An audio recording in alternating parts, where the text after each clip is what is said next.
All right. Let's get this show on the road. Mr. Pa, Mr. Skull, how you guys doing? What are y'all up to? What are you up to? So, I have been slacking on the arenas today. I've gotten the 6-star feature started, and that is it. That is all of the arena I have done today. So we're going to get the 6-star basic started. Then we're going to do a couple riffs. And then we'll probably get the Summoner Trials started.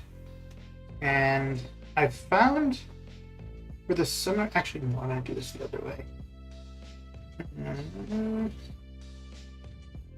then we're going to go by the lowest. We'll have to go down a little bit. There we go. Okay. So I'm finding for the Summoner Trials, if I just do it in chunks of 500,000, so I'll just do enough matches to get 500,000, then take a break from Arena, I actually don't find it that bad to do. So like a break would be like an hour or something, or whatever. But I was trying to do the Summoner Trials where I was like trying to do 1.5 million in one go, and I was just finding it, I was not liking it. But yeah, doing it 500,000 at a time, it's not too bad at all. And actually, I think, well, no, the last arena session, I only did the Summoner Trials when 6 and 5 stars were on cooldown. So I was trying to keep those going for the feature as much as possible last time. So yeah. But once we get the multiplier going here, it shouldn't take too long. Because actually with my R5s, my R5 5-stars, when I run them all, is 1,000,000 points. So once we've hit 1,000,000 points here, then we'll go do a couple, probably 2 rifts, and then come back, get the Summoner Trials started. And yeah, just do that for a bit of time. I also might need to do a little bit of Master, because I have a fair bit of Master to get done, and well, I've only really got a day to do it, so and that will be keeping me busy too. There's been a while though where it's come down to the last day or two, maybe 3, where I've still got a fair bit of Cavalier to do. But that was partly because I was putting off Cavalier because I was thinking I'd buy the completion offers. But now that I know I'm not buying the completion offers, I can get Cav difficulty done right away. Do you grind for the shards or just milestones? Honestly, it's basically something to do. Oh, okay. You mean like what's the objective? So for the Summoner Trials, just milestones. Like I think last time I was at 4.408. So the last fight I was done as soon as I hit the 4.4. The featured arena I go for the top 5%. And the basic arena, I'm going for the top 6%, 6 to 10. So the 5% in the feature, the 5% in the feature gives me the 1,000 6-star shards and the 5,000 5-star shards, and the 6% in the basic, I get 500 6-star shards and 3,000 5-star shards. Initially, I was trying to do the top 5 for both, and the 6-star basic just kept creeping up.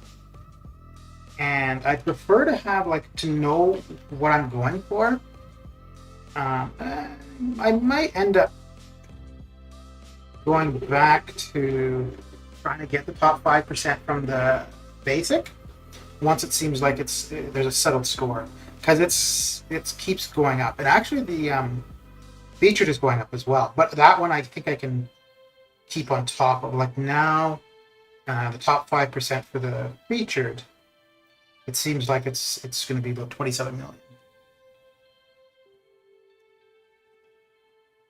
And I think that was starting off at 24 or 25. So yeah, that's creeping up, and I mean that's going to fluctuate depending on who's in the feature and stuff too.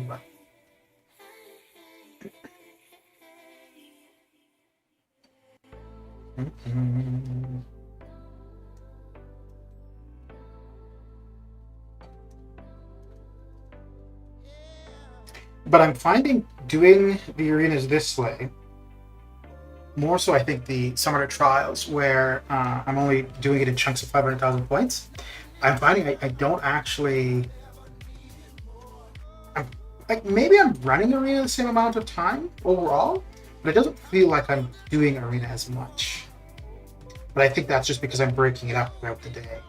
Like where it used to be, I haven't been really that consistent for quite a while, but it used to be where, at least on Monday and Thursday, as soon as the arena's reset, I would be streaming it, and that would be about an hour and a half, 2 hours. Then the stream would be done, and I would do whatever, go out, do stuff around the house, whatever. Come back, do some more arena. Whereas now, Monday and Thursday, I get my 6 stars done, and then probably not till mid-afternoon am I even thinking about arena again. So I usually go for 1 to 5% basic and milestones for the featured. Summoner trials just milestones. Yeah. So the reason I do the 1 to 5% for the featured is because I'm not going to use my 6 stars in the basic arena, so I only use my 6 stars in the featured, and I just run them twice a day, and 2 days is basically it. So running them 4 times gives me what I want. Yeah, because I'm getting about 7 million per run of 6 stars, so I'm about between 12 and 14 the first day, and then I'm around 20 million by the 3rd session, and then the 4th session I don't run all of the 6 stars, but most of them. I don't know, because when I did the feature just now for Claire, I just completely skipped the base. Well, I think I put up 2.5 million in the basic, but I didn't even bother trying to get milestones. It would have been that much more, but I think if I were to go for a basic champion though, I might have to try that. But I don't know if I would have to basically skip the featured and just run all of my champions in the basic. Because although I wouldn't be scoring as much with the 6 stars, it's still going to give me a bunch more fights. And there's the same amount of points as the 5 stars. And with the 5 stars, I think I get about 5 million points when I run them completely. I have about 170 5 stars, and I have 103 6 stars. So that would probably give me about another 3 million points. So if I ran everything, I should be looking at about 8 million. So yeah, I think I would have to use my 6 stars in the basic.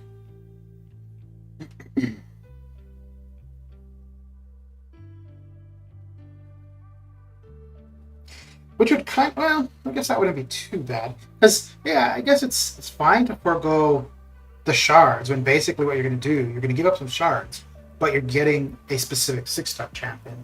So that's not too bad. But I don't think... Yeah, well, the basic, I don't think we're going to see that beyond 60 million. I think the only thing where we would see the basic where it would be more than 40 to 50 would be if Doom's in it. Outside of that, I don't think the basic will ever see over 60. And for the featured, I think the highest now is 140. And as time goes on, that's going to increase, just as people get more and more 6 stars. But I think the featured... I actually don't know if a champion comes out and they just look really good, like lots of damage, lots of utility. I don't know if that's going to go higher than if a champion comes out and they just got high prestige. I actually think that prestige is going to cause higher arena scores. I think you can manage a 6-star grind without using your 6 stars. In the basic, yeah. Yeah. Well, let me see. So I said about 5 million per round with the 5 stars, right? So that would be 10 day 1. Day 2 I should get 3 runs, so that's 15, so that's 25. Day 3 would be about another 10, 35. And then that last morning I could probably put up 5. So about 40. That would just be, yeah, so I could probably do 40 million with just 5 stars. And then doing the 6 stars would give me 3, 6. Yeah, for what the scores have been currently, I probably could.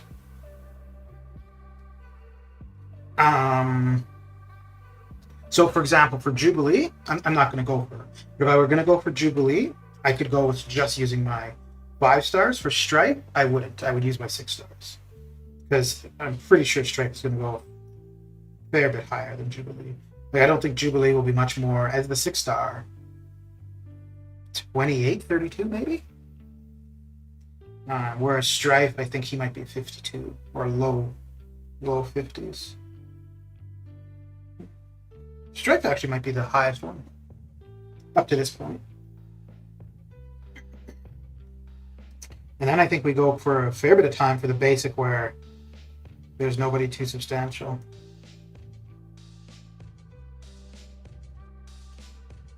So for example, when Omega is in the basic, which is still ways off, I think maybe September, October. If I haven't already awakened him by then, I would actually, well, I would do it round 2. Yeah, so if he went to mid-30s, then I would just go, like if round 1 he went mid-30s, I would just use 5 stars. But if round 1 he went like 38 to 42, then I would use everybody in round 2 for him. And I'd actually probably even refresh, because yeah, I've got him at R2 now. I do want to mess around with him a little bit at R2, just to unduped, but just to compare him to when I get him awakened. So I'm going to make a couple, I don't know if I'll post them, but I'm going to make a couple of videos for myself of maybe up to Juggernaut in ROL, and just see how long unduped it takes him. And then when I get him duped, I'll do a few videos, the same thing. Have to judge or something. I can't do a Legends run because I have a S10, which apparently isn't really good in terms of loading speed. Okay. Well, but you know what, though, to be fair, like, all you're getting from a Legends run is just the title, like, just the... I guess fair enough, right? Like, you know, if it's something that you don't have and you want. But what I would say is, if you've already got boosts and you don't need them for anything, like if you're not trying to do, you know, rush through 7-2 or 7-1 or Abyss, whatever, if you don't need them for anything, I would say go for the Legends run, and when you get to about 2.5 hours, if you've got more than a quarter left to go, then just stop. If you're at about 2.5 hours and you have, let's say, a whole quest to go, then just keep going. But yeah, if you get to 2.5 hours and you've got a lot more to do, then, because the thing is, at that point, all you're doing, it's just the energy refills and time that you would waste, right? Because there absolutely are people who get Legends runs without iPhones or iOS devices, you're more like it's going to be not easier, but you're more likely to get it with an iOS device. But yeah, like if so I think you were saying you're going to use R3. Oh Lord, you're going to use R3 cores, right? So that's going to take care of, like, the fights won't be very long. But yeah, your loading times would slow you down a bit. But yeah, if you're at 2.5 hours, you could still do it. No, I'm not going to risk it, especially energy. Okay, fair enough. And like I said, it is only a title, right? It doesn't add anything.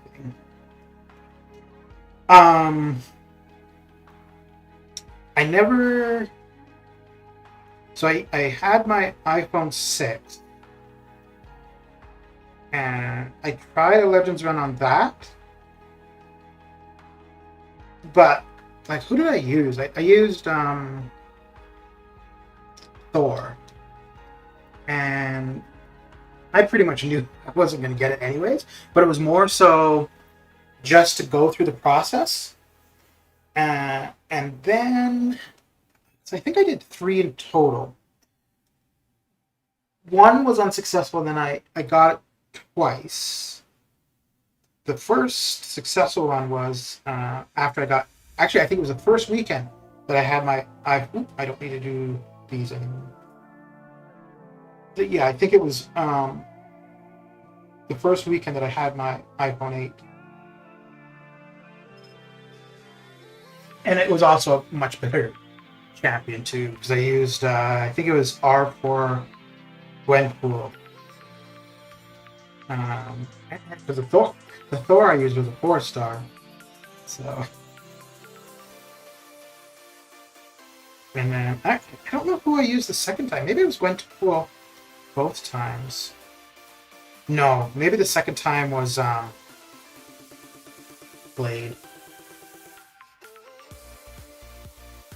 Yeah, the only thing for a monthly legend run that you would get that could be of any benefit would be the T4CC crystal, which I don't know. Well, I guess maybe that could be useful for you if you haven't been in Alliance for a while, because you'd be missing out on some of that. But it's just that T4CC is pretty easy to come by currently. So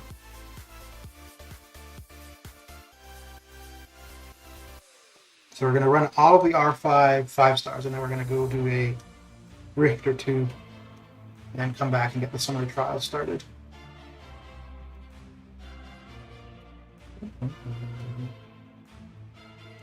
So Incursions it was a monthly reset today, right? It wasn't just the normal 5-day one.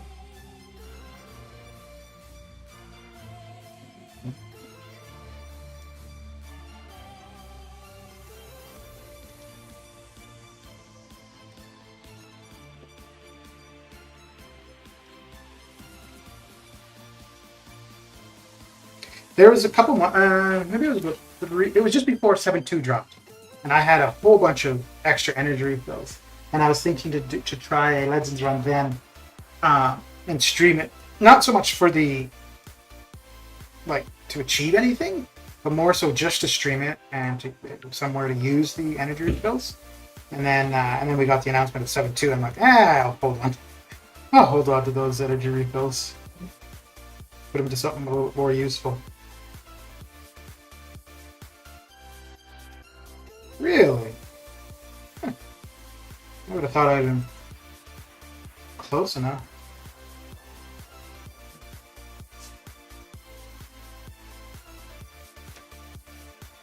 I usually get at least 10% in 22-hour cycles, so I'm good for yeah, okay.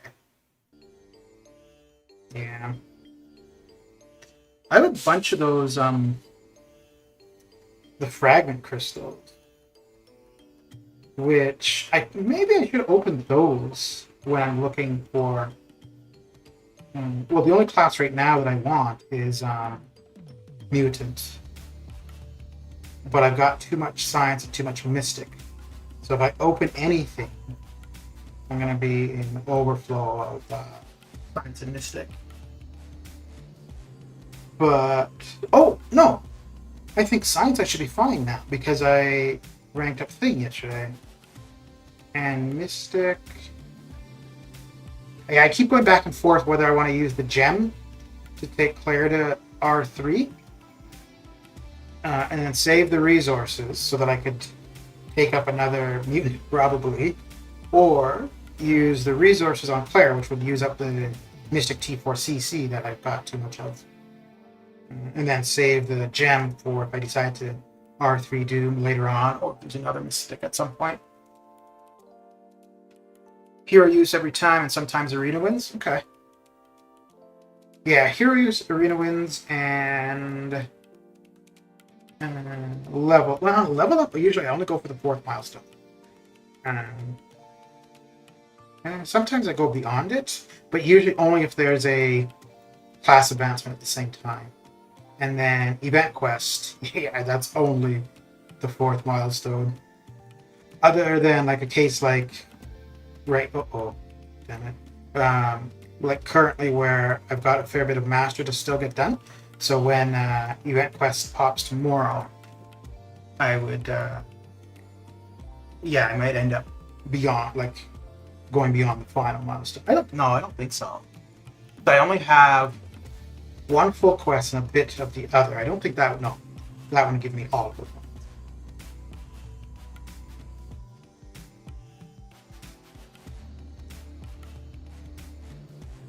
My biggest thing is I try to get the class advancements and the class combats. I try to max those out for the I don't know which milestone it is. No, it's in the rank rewards, I think.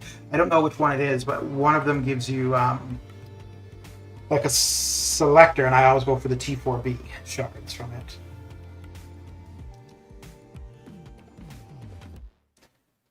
Level up as well.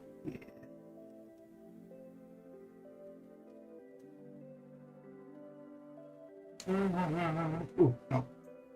This is the only synergy team that I actually intentionally pick.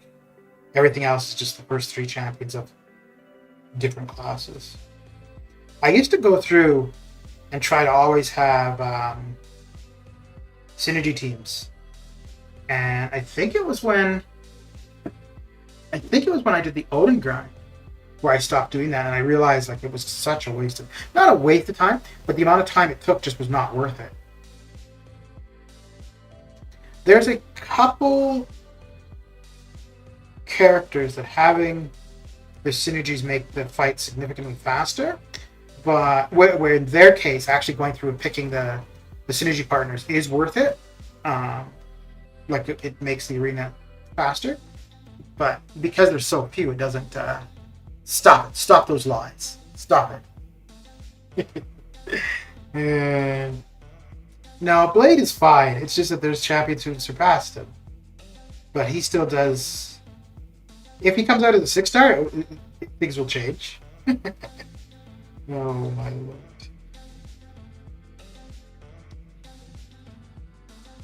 Dude just beat me up to 50% just like that, eh? Holy crap. Man. Yeah, no, I think that's the only thing that's really going against Blade is that he's not available as a 6-star.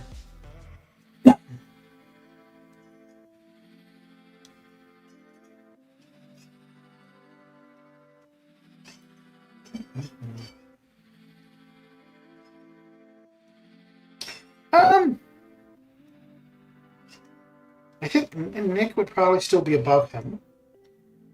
Because if you take out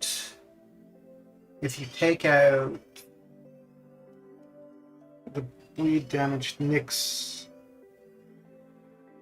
synergies, well, it's the DPX one that's the really beneficial one if you're running suicides. The others are nice for sure, but the DPX one, I think that is.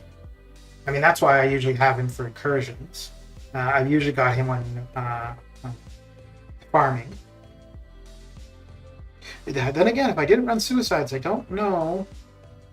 I don't think he'd ever be on the team, honestly.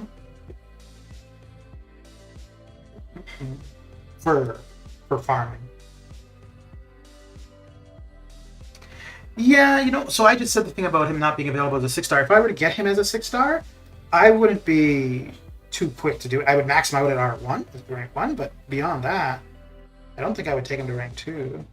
It might depend, though, as well, if Starkey and Ghost Rider are available as 6 stars at the same time, or close to it.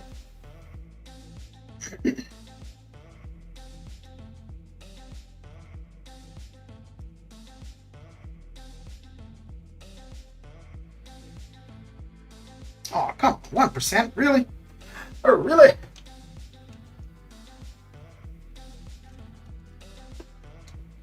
He's still the only champion in the game to have his own day. What was it? February 27th? And we had that for what, 3 years? No, at least 2. Maybe 3.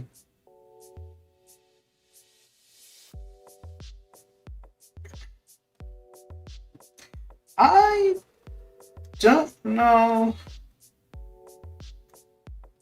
if for his time, like when he was relevant, I don't know if he was the most dominant character. Maybe. I'd love to play Doom, but I have PTSD from Recoil. Yeah, that's why I want Claire so bad, though. Because of running Suicide, and she works much better with Suicides than he does, obviously. And it's funny, it wasn't until variant 6, I think, that I really started, because I had Claire as a 5-star for a while. And I think I had taken her to R4. And then variant 6 dropped. And I tried her in there as R4 for a bit. And she did really well. And it was from there that I took her to R5 and really started liking her. I've used her in incursions a few times. But I usually just use her because of the synergy. I don't use her to fight that often. I think I will go with the 6-star. Once I get her to R3 maxed out, I think she's going to be on the team pretty often.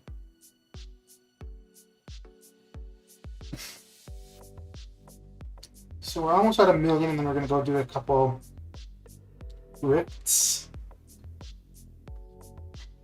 Yeah, so basically what I do now for Arena, I run my 6 stars twice.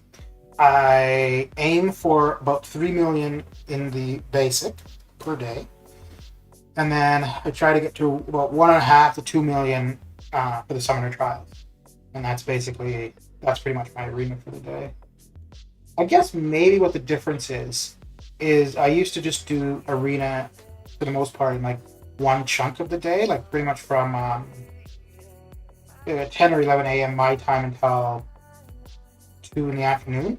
Whereas now, I just do it throughout the day for an hour here and there kind of thing. What Sig is best for Angela? I think, isn't she pretty much want her maxed out? I think.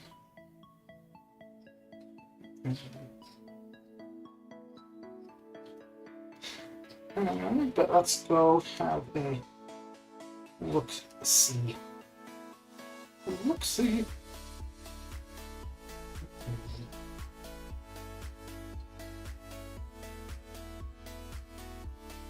I think, because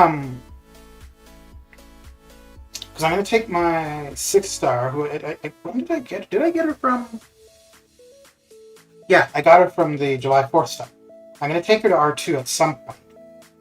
And I may take her into incursions.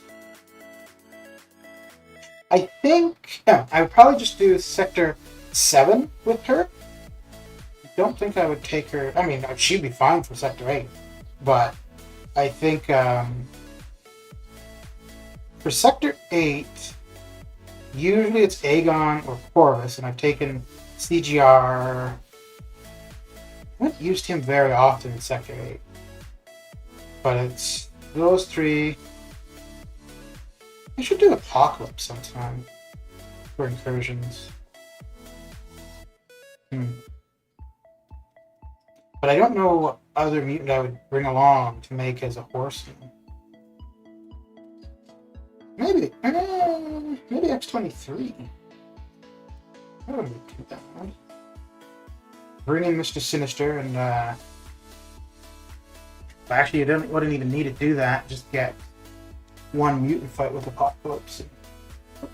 You're good to go. Good to go.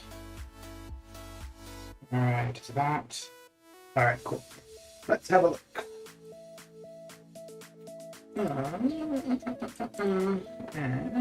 Bring it up here. I should move where I've got the web browser and spreadsheet, because it always takes me a bit of time to find. Do you have Wolverine? Not as a 5-star, no. Who are we looking at? Ah, Angela. Okay. Oh yeah, so yeah, you just want as much as you can get, basically. So it is 10.5 to 35%. Okay. So what would we be at about 100?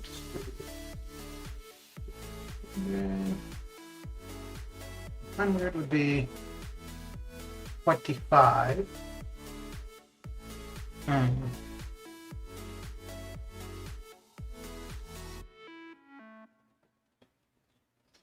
Yeah, so you probably sweet spot might be around 100, but you'd probably, yeah, you do want a max to get the full benefit of that.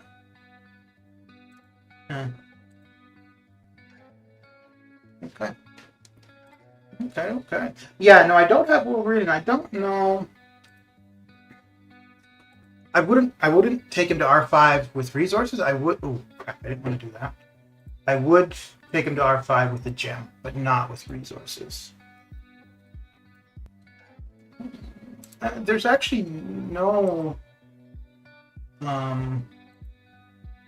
5-star that I would R5 with resources. I would only R5 a 5-star with the gem now. I'll take them to R4 with resources just because it's the T2A, but I wouldn't want to use the T2A and the T5B for a 5-star. So,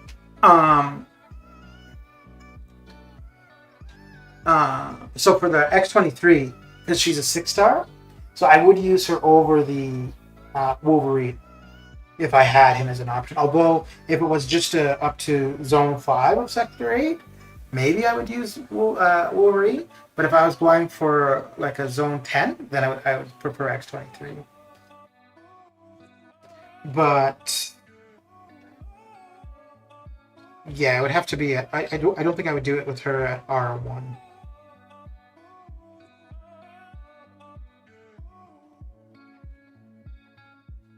And also, I wouldn't really want to do it with Wolverine, because if the opponent or there's a bleed immune node, makes him kind of pointless. Whereas at least X23, if she can't bleed them, she'll just do more damage. So there's that trade-off with her. Granted, I mean, obviously those crit bleeds with Wolverine will tear somebody up, and then you've got the bleed buffs as well, potentially. But I mean, that would also benefit her too.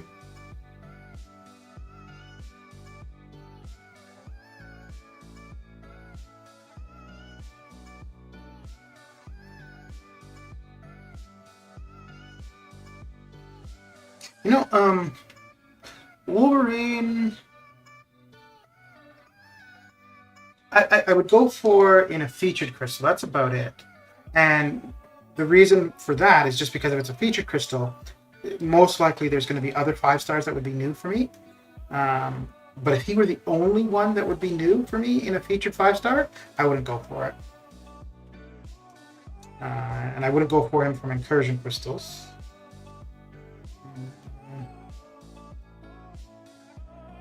If he were a 6-star, I don't know. I don't know if I would go for him too hard. Granted, I mean, same thing for X23. I wouldn't go for her from a featured crystal either. But she is somebody that if I were to dupe from a opening, I wouldn't be too upset about it. I'd be okay with that.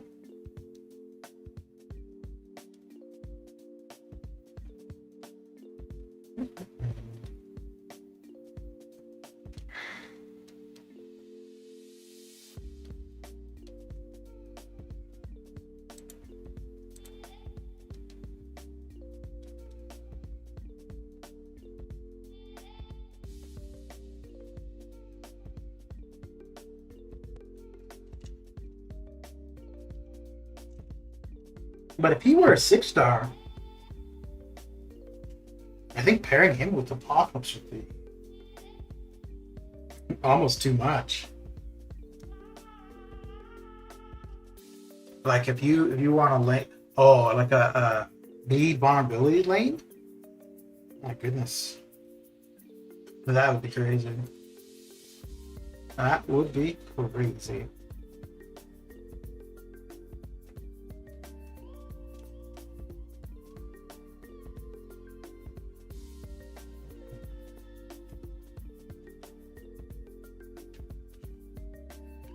I don't know why I even tried to dash back. I should have just blocked that. I mean, it's fine, but...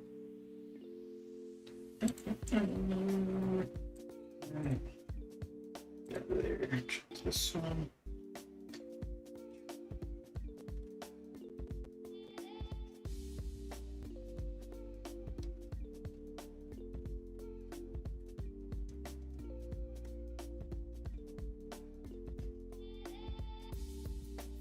I haven't used Angela in a long time. I used her a couple times for cav difficulty, like when she wasn't messing around. When the nodes were where the global was different.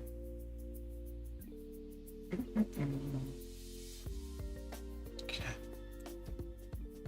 But yeah, I don't know when I'll get the 6-star to R2, but it will definitely be a thing.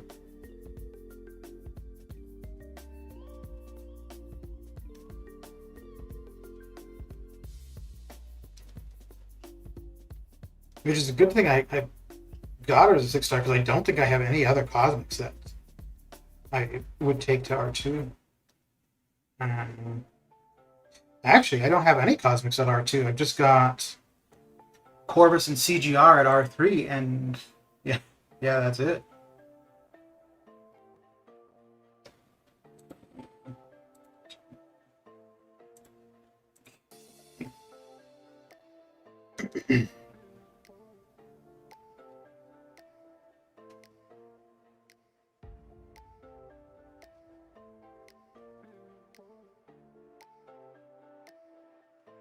I think Apocalypse is going to be my first mutant R4. So I've got Apocalypse at R4, Archangel, and Domino. Domino was because I had too many mutant resources, but I had no good options. Omega Red will go to R3.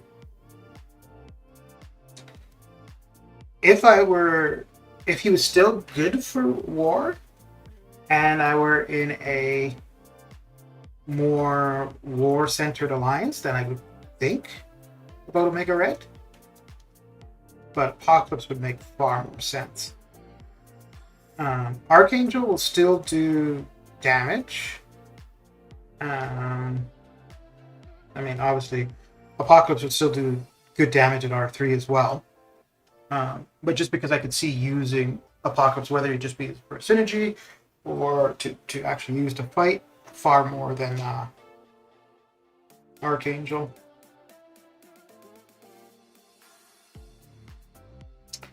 But I think my first R4 overall might be Snoopy. Although I'm talking about R4, it's going to be a long time before I'm taking somebody to R4.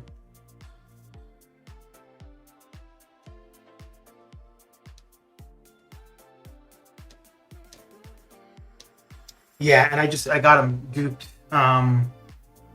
last night, I think. Prior to that, I would have, because I think for R4s, I'm only gonna take champions that are awakened to R4, at least for the first little bit. Um, in which case, so I've still got 2 generic gems. So if I had the resources to R4 somebody, um, and they weren't awakened, but I wanted them at R4, I would probably use the gem then.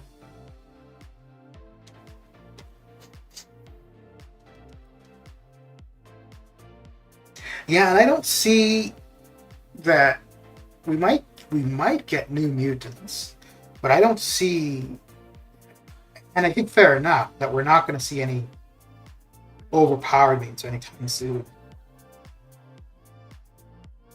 Like any mutants, any new mutants we get, they're going to be pretty mediocre, I think.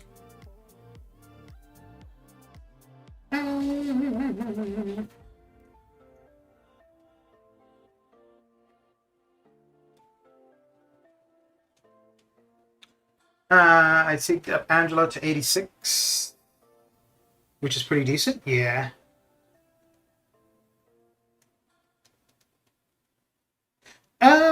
Does that shrugging of the debuff though? That doesn't apply to poison if you're running suicides, right? It would apply to the bleed though. Hmm.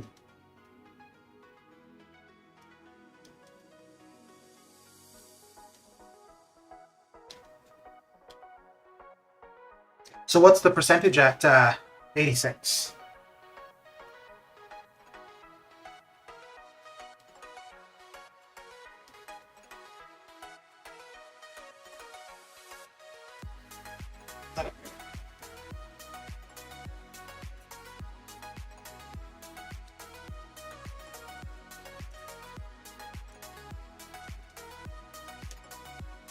Okay, so that's my last team that I want to run.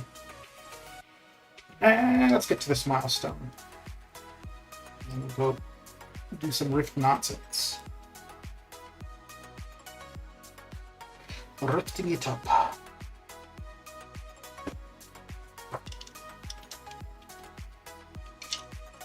Plus Odin, that's already 3 buffs. Right at the beginning, right? Yeah. Regardless of her own. Good point. Oh, that wouldn't be bad because if you were to do incursions with her, you could bring Odin in, apply the buffs, swap them out. Okay. I mean, you could keep them to use them in incursions, but I don't know if that would be the best way to go.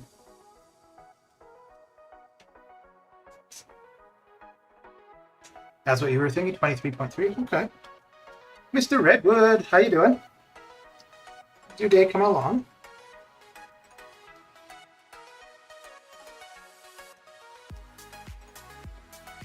Yeah, I think whenever I get her to R2, I think I will take her into incursions. Although, she's unduped.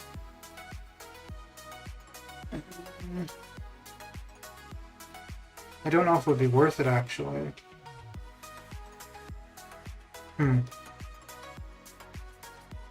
Yeah, maybe I'd have to wait until until I get her duped. And if I were to get a gem or any cosmic sig stones, they'll probably go to CGR. Although, no, I think her awakened ability would be more beneficial than CGR's. But then the difference is he's R3, so I may as well try to max out my R3s, if anything. Oh, it's good trying to get my unit stash back after this weekend's fireworks. Yeah. Yeah.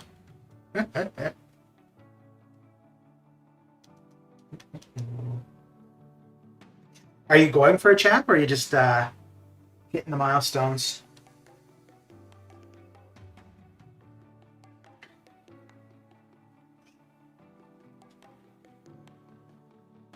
When she's max level, is she deep? No. You know, it just the debus would fall off faster. Because I think what was it, 30 max level is just that they fall off 35% faster. I think that's what it was when we just looked. Because what did it say? It started off at 25? No, 20%. 10? Yeah, right. It started off at 10%. It maxes out at 35%. Yeah.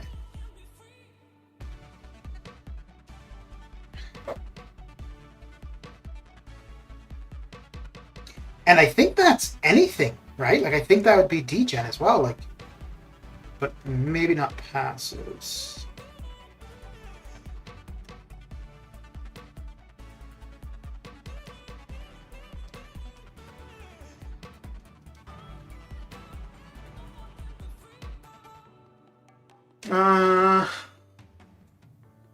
Getting milestones, probably go for 6-star Bishop if this weekend's arena.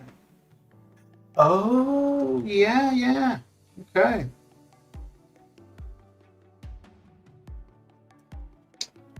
Is it usually the new ones that quick? So it would be him, Diablo, and Ronin, right? That's a good point. And so for the most part, wait, we've had 2 of those, I think. They've actually been pretty low. Because they're all older champions, right? So most people already have them. Let me see.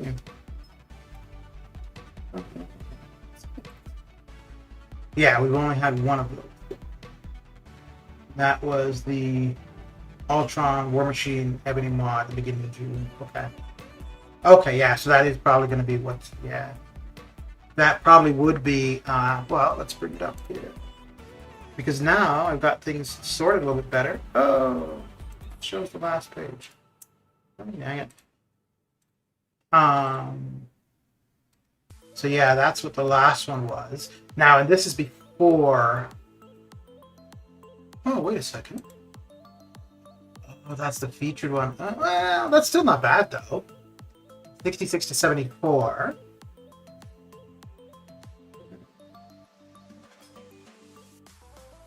I don't think it'd be much higher, actually.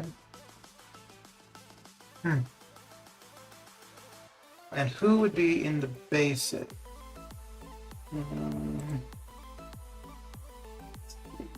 Because that would be the one starting. Oh, Jubilee will be in the basic. Okay. And Jubilee's not going to go high. I think.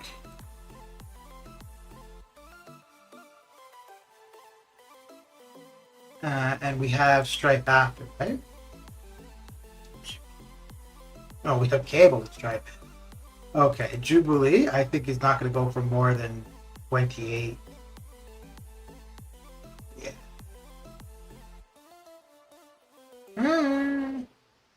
Yeah.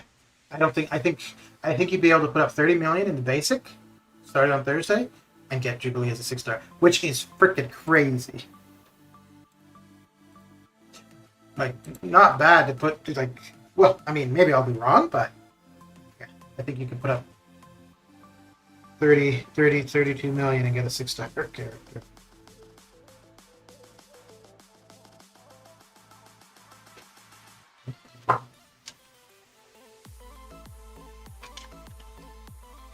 Doesn't she already have her, though? Because didn't she get her when she came out the first time? Well, if she is going to go, she might be the only one in the arena going for her. Actually, you know what? I might just go for her as well. Because like I said, if it's 30 million, and let me see here, 10, 20, yep, I think I will. Because I get 5 million from my 5 stars, so I would just need to run them twice for the 3 days, for Thursday, Friday, and Saturday, and there's my 30 million points. So I'm getting 10 million a day if I run all of them.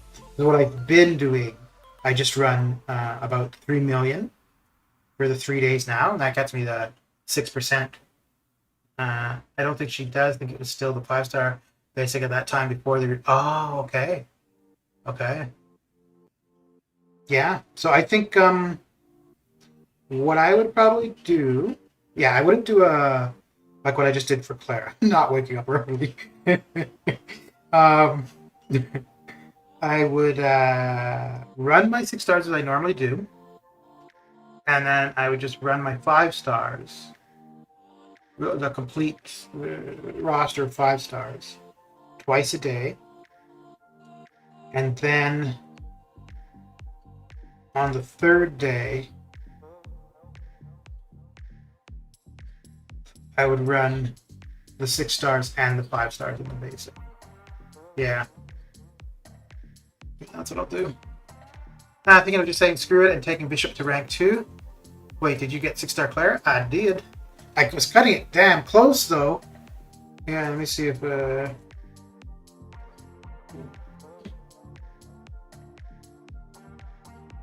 yeah, I was cutting it close. I think I had my prediction at 85, and she went for 90, so I was 5 off.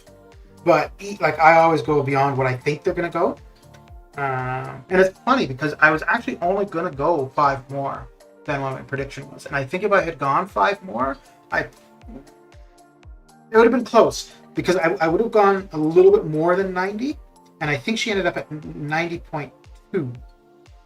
So, but I think some people were suggesting like in the hundreds, for which yeah, it just doesn't make sense. Oh, wait, who is this? This is Purgatory, right? No. Wait, what? Oh, yeah, this is Purgatory. I've already finished auto. Okay, cool. Oh, okay, so. He'd be useful. He might do something. Is there anybody else I'd want to bring? Oh, yes. I don't even know if I'm going to use her, but hey, why not? There we go.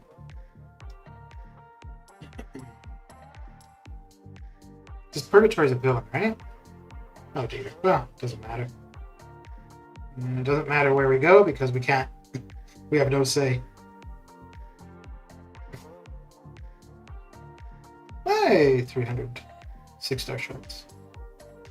There are worse things in life. I think she will get through this quicker.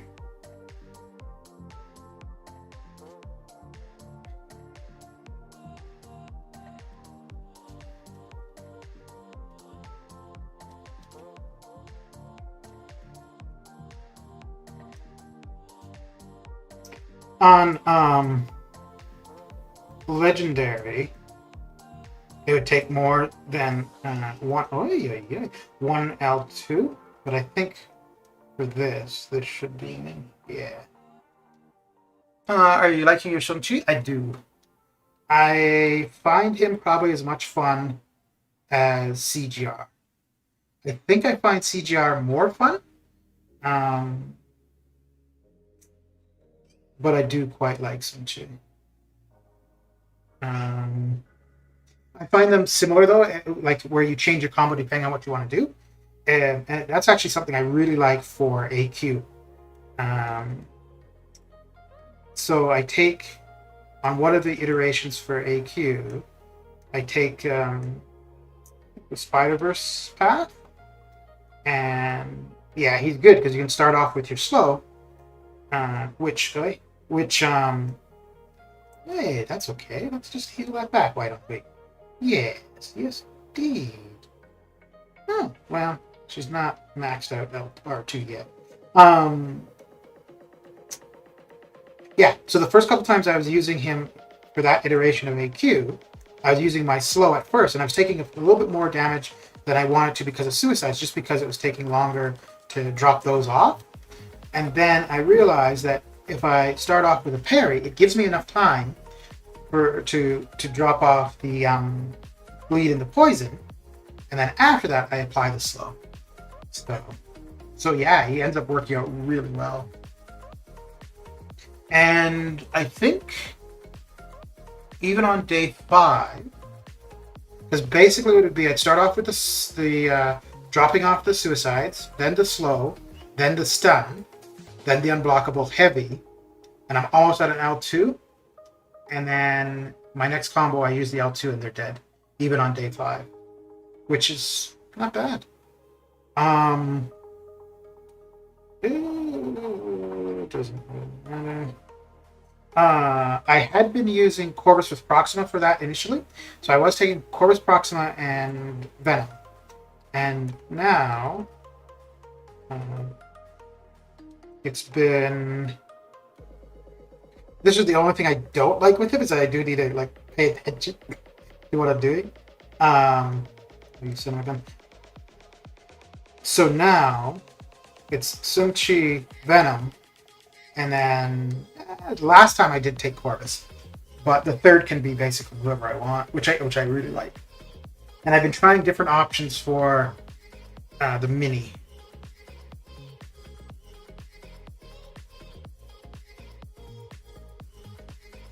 So we're gonna do 2 runs of this, and then I might actually just auto fight something to use up some energy, and then we'll get the summoner trial started. Yeah, so with Sun Chi, I got him as a 5-star because I got the featured calves when he was out, which is funny because I never buy featured calves, and prior to his calf, I bought 2 for Omega Red, and I got Omega Red from that. So I was thinking maybe I just need to be more consistent and always get featured calves, but yeah, those 2 that was enough. But I got him as a 5-star, and then I played around with him as a 5-star, and I quite liked him. And it was because of that I went for him in the arena. If I hadn't got him as a 5-star, there's no way I was going to go for him in the arena. Like, regardless of what people were saying, like, unless I can actually try the champion myself, I'm not going to put that kind of effort into something. Oh, right. Hold my thing to get power. Right.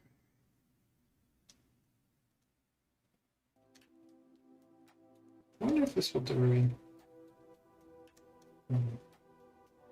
Oh, yeah. This will.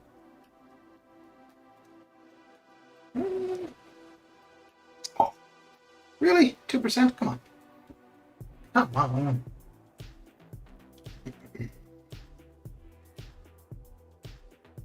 I probably need to relog.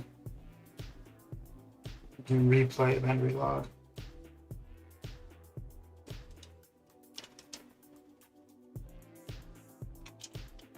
I think outside of Aegon, where he's relevant, I think Sun Chi is my favorite skill champion. Probably one of my top 3 to play overall.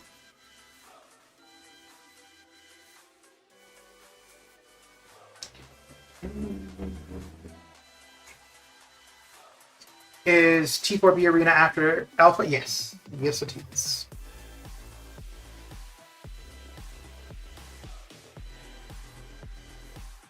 Oh, yeah.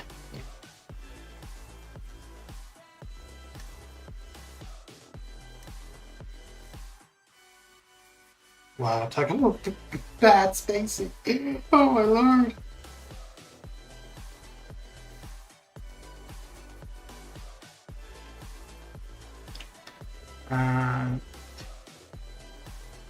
Oh yeah, so that means tomorrow. Maybe I should try to put up a little bit more in the basic today, because that tomorrow I'll run the T4B. I don't do the T1A anymore.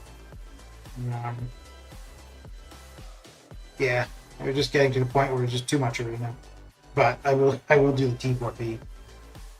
Because I need the... Well, because the T4B you're using for both 6 stars and 5 stars, whereas the T1A you're only using that for 5 stars, so...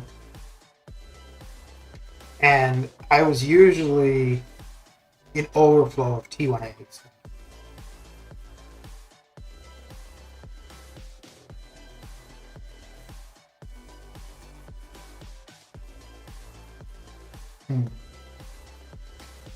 I think an L2 would have killed her there, but They're not risky.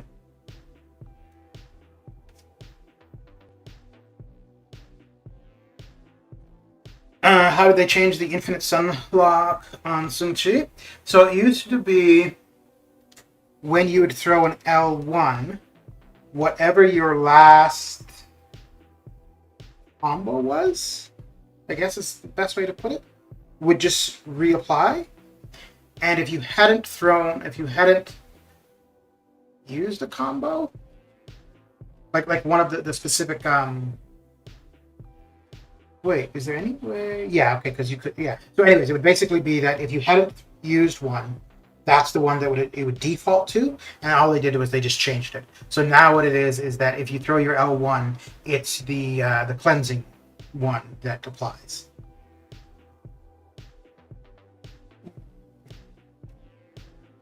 Oh, yeah. So this is how I would do the map 7 pan.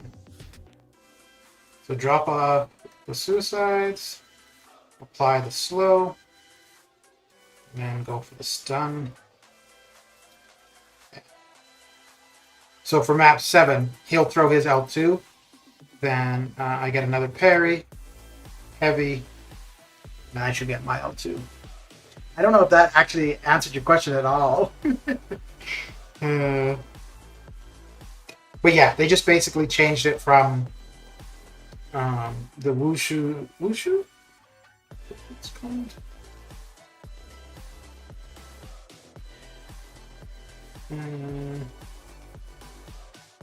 Yeah, wushu strike. So where does it specify it here?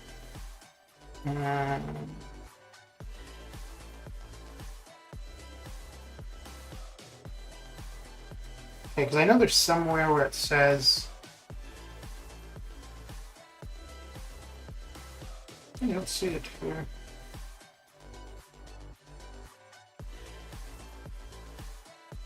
Ah, there it is. Landing, this attack or striking to block will perform the last wushu strike used with equal potency, excluding the pinpoint strike. If no wushu strike has been used, the cleansing strike is performed. So all they did, they just took where it says excluding the pinpoint strike, they added that, and then where it says cleansing strike, that used to be pinpoint. It's kind of funny because it was like once they actually did it, it's like, oh, that's really simple. But initially, people were like, oh, well, what are they going to do? How are they going to address this? Like people were making it seem much more complicated than need be.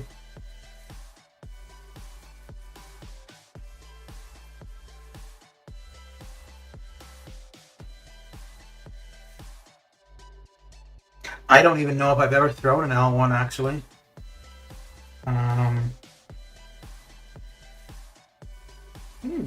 Oh, yeah, with him I'm still going to need to get the wushu strikes up.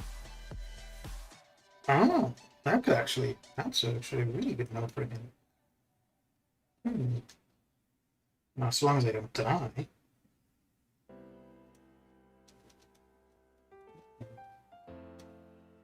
Yeah.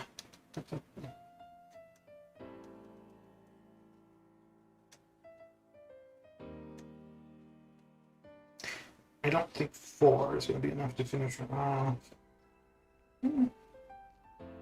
Wait.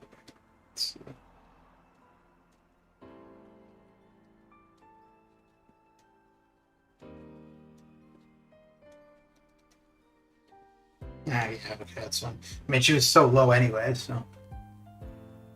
Okay, so let's go use up some energy. I think we'll just farm some of variant 7. I think I had a revive on the last reset. Ooh, 3 more and I get a 5-star awakening gem. Exciting.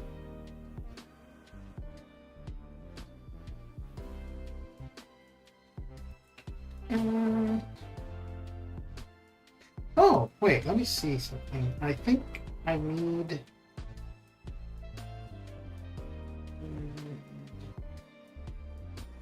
Oh, I need to relog is what I need.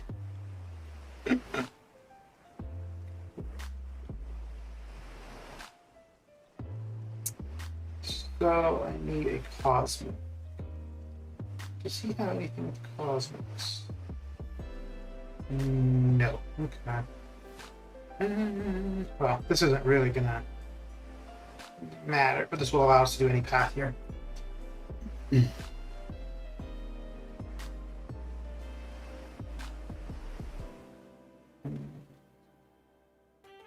Oh, crap. Okay. Well, actually, you know what? I'm going to do that and get the health pots. I have a feeling when we get the Summoner Appreciation, I think we're going to see the thing where you can trade up your health potions. I'm hoping. So I've been holding on to all of my level 1, level 2 health pots. And I think we're going to see the Summer Appreciation calendar tomorrow.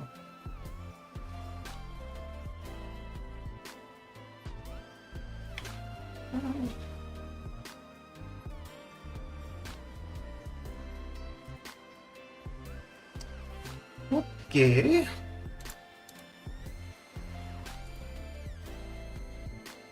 But, I mean, it's possible we might not even see it until August, but I think we'll see it tomorrow.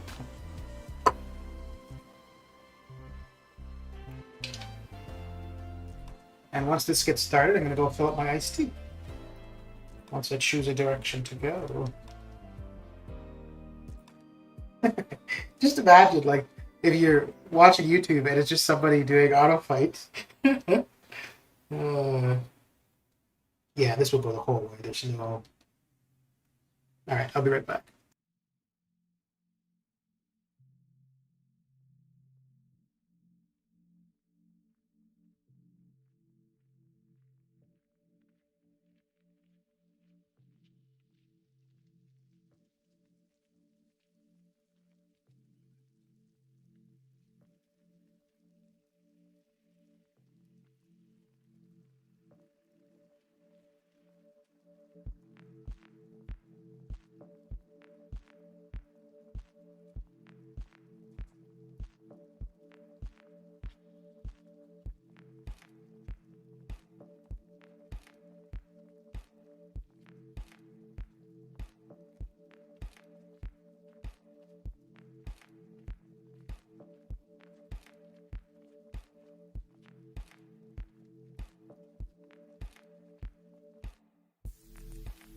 And back I am.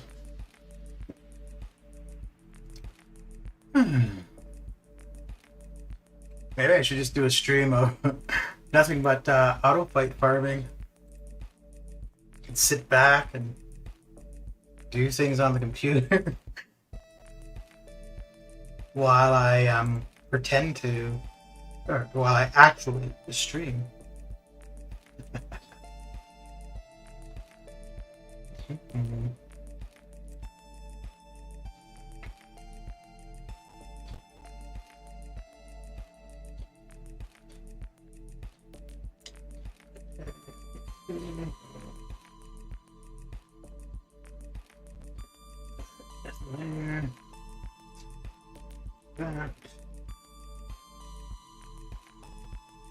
So after this, we're going to start the Summoner Trials. Probably put up 1 million in the 6-star basic. That will be that. Although I do need to still do a fair bit of the rifts.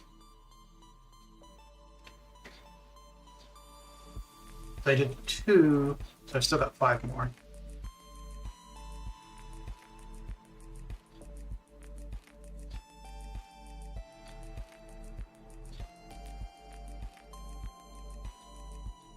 This isn't too bad because it's not going to use a full energy refill.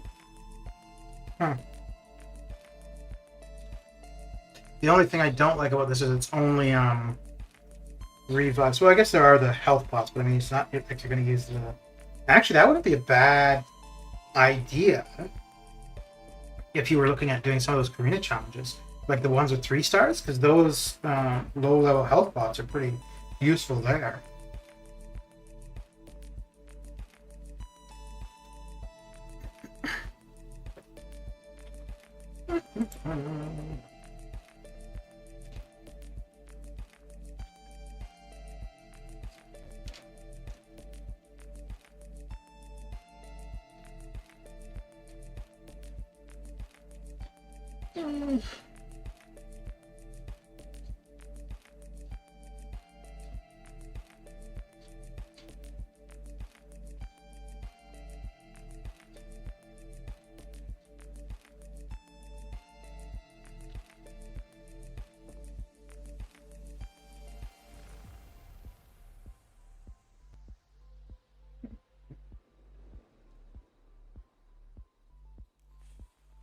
All right. Well, let's have a quick look and see what we've got for the reset here. Oh, wow. There's a revive early on. Okay.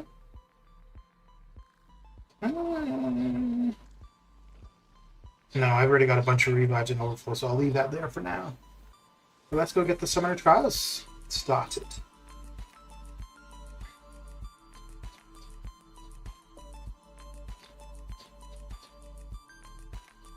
Nope, that's not the Summoner Trials. So the T1A is, yeah, that's a dozen too. Yeah.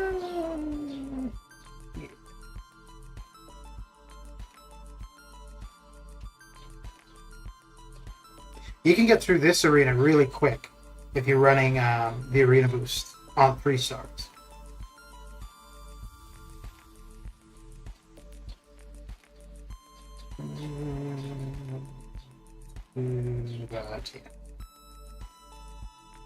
Which I think that's what I'm probably going to do for whenever there's a item use on, is run this arena with 3 stars. Just apply the 3-star arena boosts.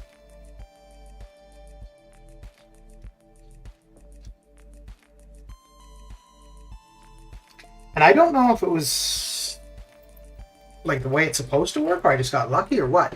But I was doing that a little bit during the last grind, and I was thinking it wouldn't be very quick because I was expecting that majority of the time the opponents would be all 4 stars.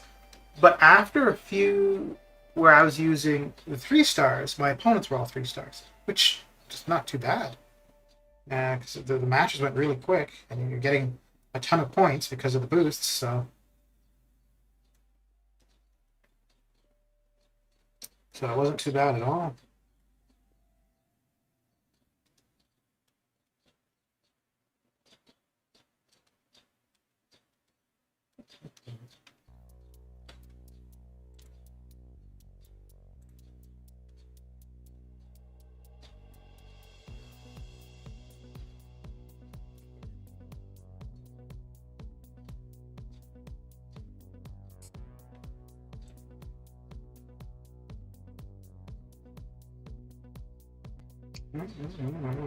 Yeah, let's do that one.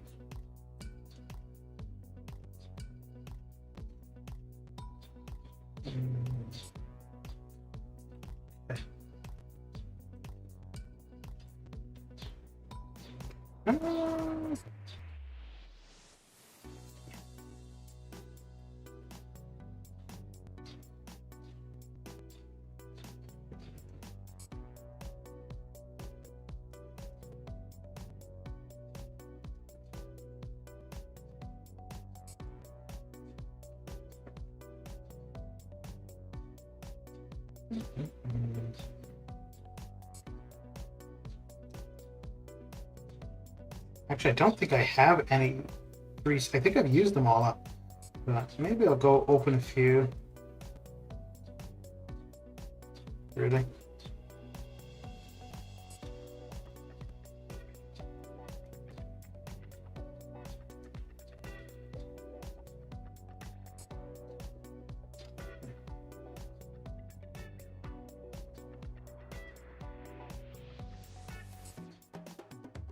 Oh, I should also check and see where we are for war. Don't think I need to use any energy yet, but maybe.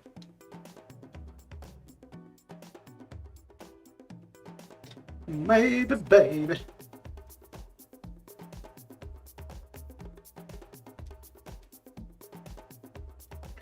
Let's have a quick look.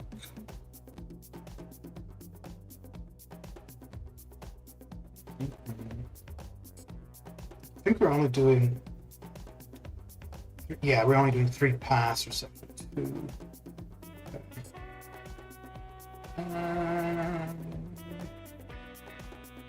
Ooh, I'm not going to get any charges on Corvus, damn it. How are we looking? Ooh, it's not looking too good. Okay, well, I think I will move up. I'm not going to do a fight. Well, actually, it doesn't really. It's not going to matter if I die because we're not winning this war. I don't like doing war fights on stream. Actually, I don't even like doing AQ, but AQ I don't mind as much because if I die in AQ, it's just my resources. It only affects me, but if it's for war, it affects others too. So.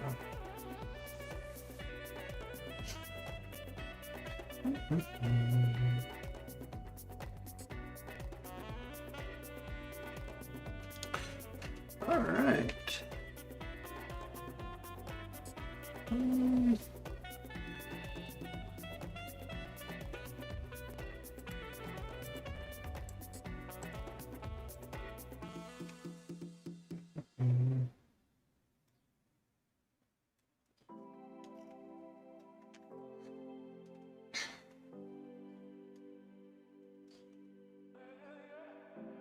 I'm interested to see if we're going to end up with a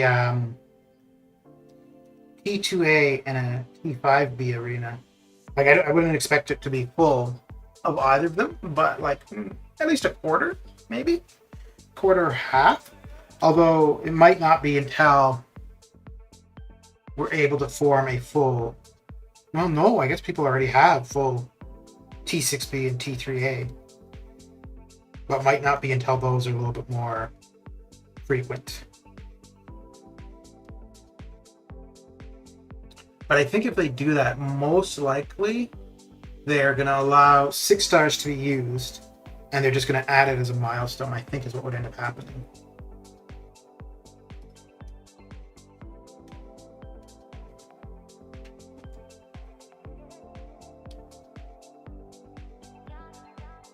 Because that would make the most sense. Unless... No, maybe not. Because maybe they want to gate it off like they did the 6-star arenas where you have to be uncollected to access it. So maybe they would introduce it. Ugh. No, I don't think they're going to introduce a totally new arena though, because oh, maybe I don't know. Who knows?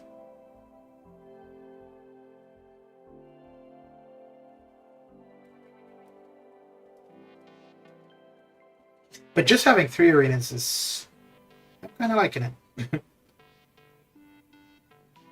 I'm really liking how you're able to get 6 stars. I mean, it could be a fair bit of work, but at least it's still the options there, the abilities there to get them through arena.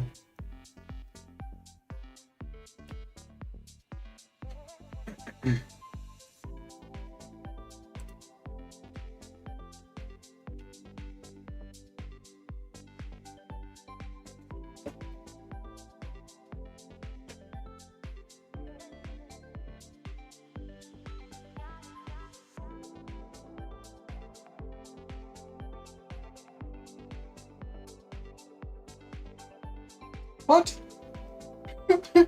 I went to keep hitting it, it just stops. Oh.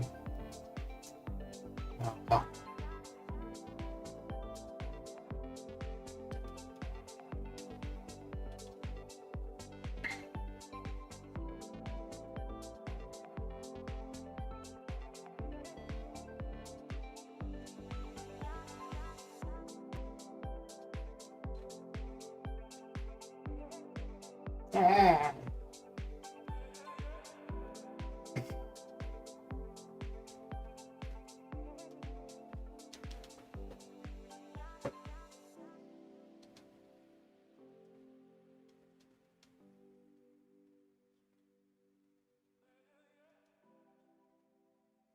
I think I need to relog. Looks like it wants to crash, so. It's just prevent it from doing so.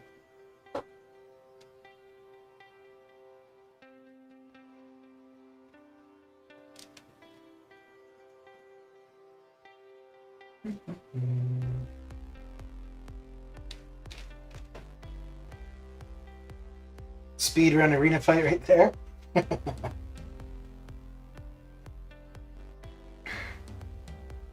So what are you up to currently? You doing arena as well?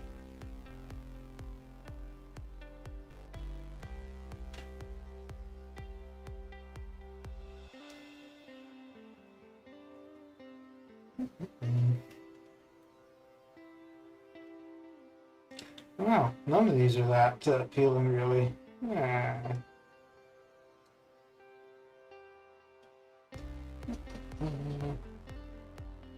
I guess that'll do.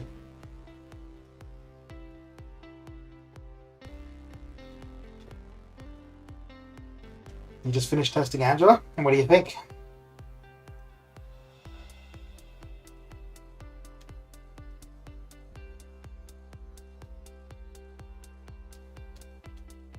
This is 5 or 6 star.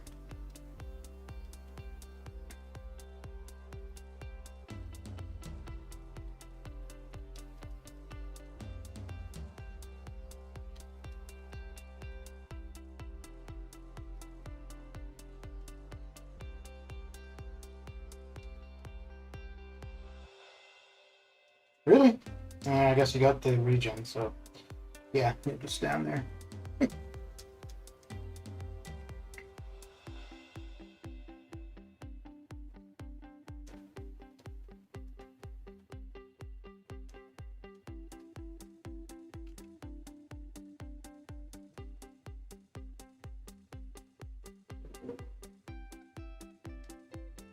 5 star? Okay.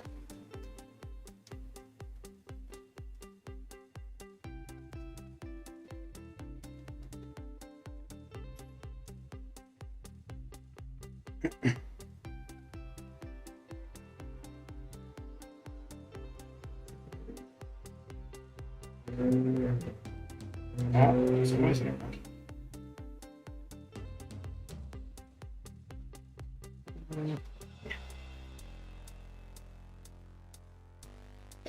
Two buffs are all you need to be. Oh, it's the percentage is per buff. Oh. Okay. Huh. So, yeah, per buff. So does the debuff even show up? It would have to apply, right? And it would just time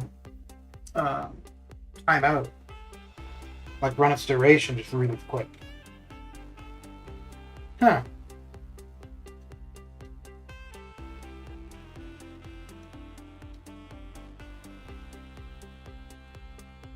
Okay.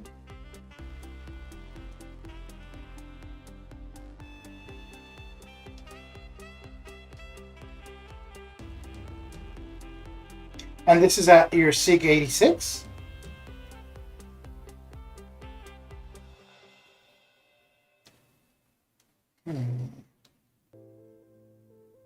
Wait.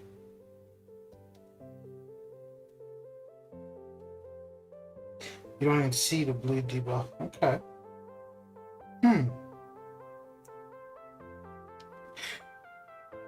Okay, let me try something. So what do you got? You've got Angela, Odin.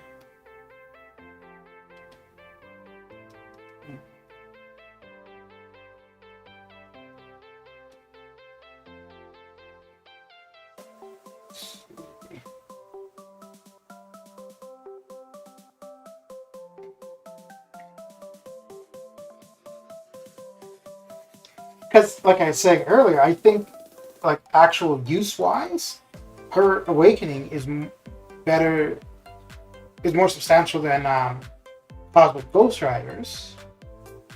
But with him being an R3, I would want to awaken him more than Angela. And I don't think I would take her too high.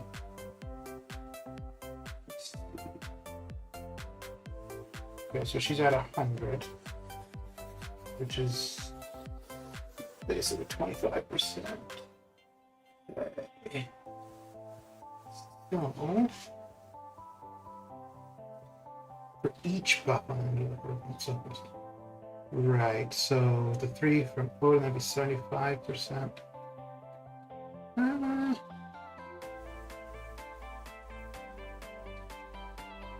Well, I haven't used these. What did I say? It was about, yeah, 100 was, okay, so let's go.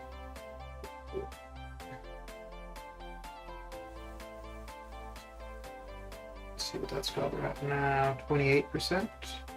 So 3, so we want 30%.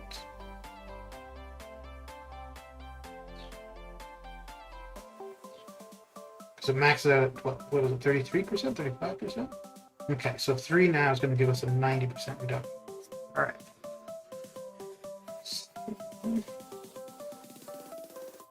I want to try 2 different things. What is it with, oh, right. I think I remember what it is with Morningstar.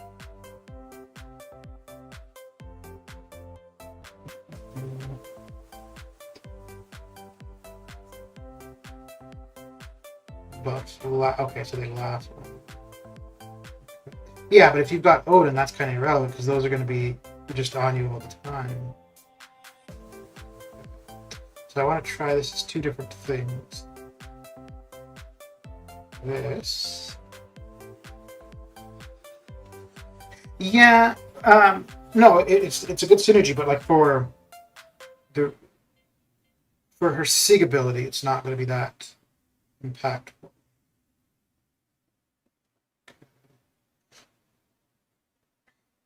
So what I'm trying to do, if the bleed debuff doesn't even show up, I want to see if it's possible to basically remove the poison debuff. Okay, so yeah, it didn't show up at all.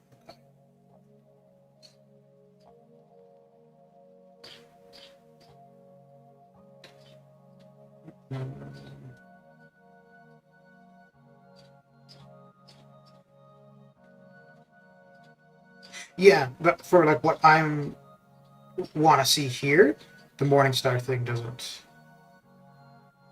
matter.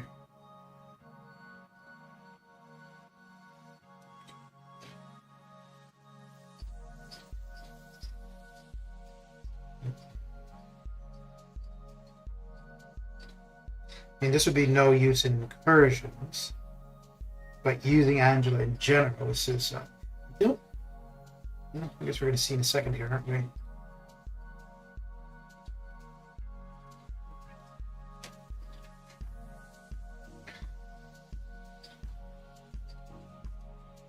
Oh, that is nice. Okay. That's really cool. So because the bleed just isn't there, so let's take Odin. Well, no, we don't need to take him out.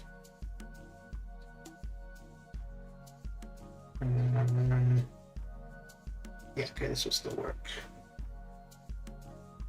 Not by her, but because of the Nick and DPX synergy. Because the bleed basically didn't get applied, so then the poison gets removed. Yeah, see? So this time the poison, because we only had we don't have the Odin buff, so the poison is applied. Okay. So the reason I wanted to see that with suicides is just because the poison reducing the amount of the amount of healing you do. So doing that makes her really good with suicides. For I mean, having Nick is good. I don't know about Odin. I know he's supposed to be better since his buff or change or whatever.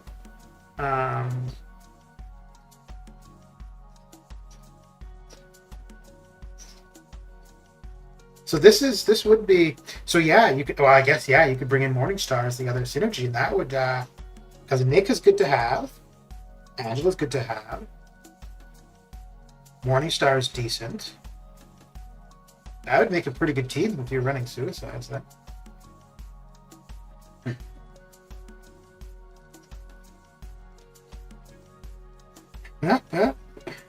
Oh, shit. Okay. And then probably my regen. It's 10% though, right? Maybe not. I'm just thinking, I wonder if my regen would end up healing back. It would be a percentage of the recoil I've taken. Although, over time, because I'm going to drop off the poison, I'm going to heal up with the Nick DPX. Let's see. Oh, I'm only 61. Yeah, that's it. Well, no. Oh. So we went from what, 89, 90 to 95, right?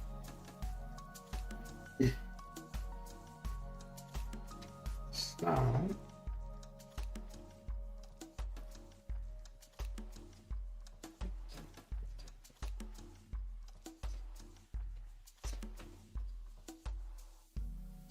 You know, I mean, I think this is pretty cool. The only problem is it's a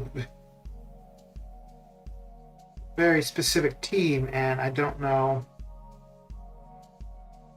I guess Odin might be the only odd man out, and that's just because I don't know enough about him.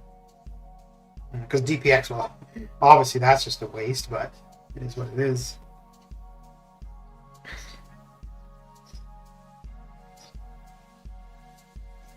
So what I want now is to see how much more healing we'll get.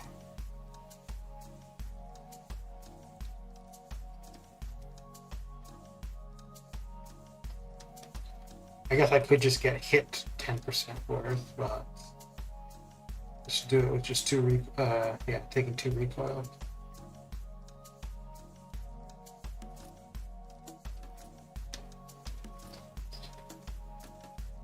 So this will take us to 88 on this recoil. And last time I think it was a healing of 5%, right?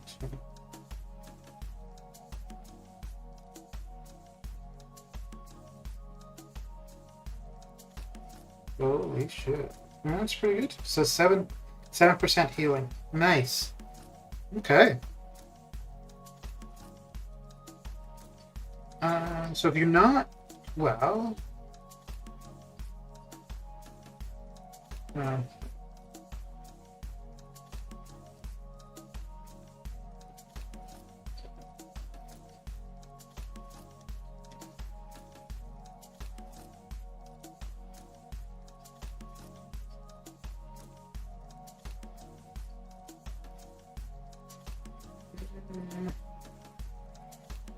yeah, I'm not going to do the whole thing here, but I think you could almost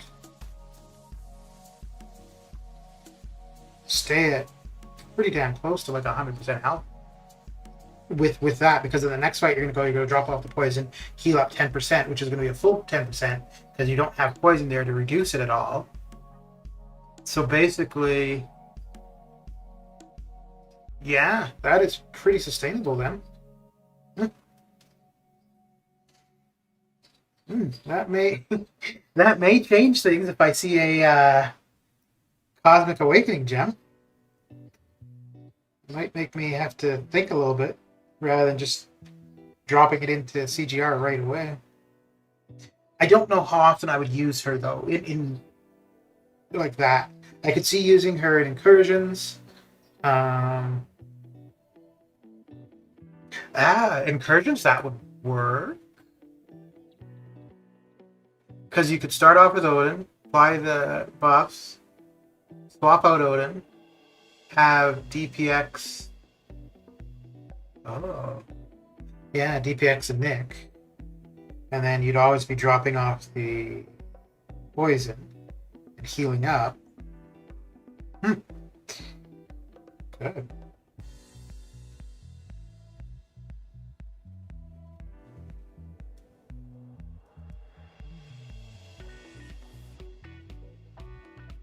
Actually, I didn't even need to take her to the 30% because she was starting with 4 buffs, I think, right?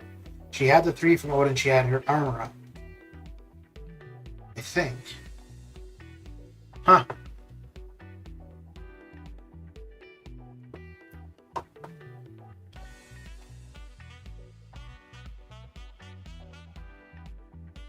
Um, oh, wait a second, though. No, you wouldn't.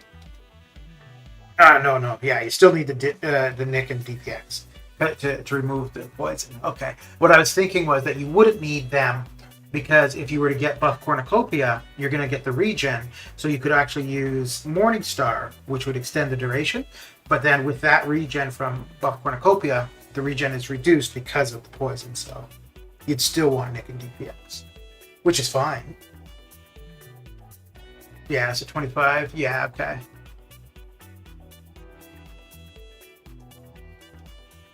Okay.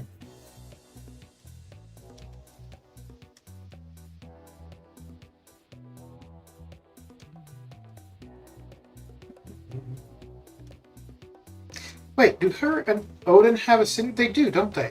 He has a synergy with her, right?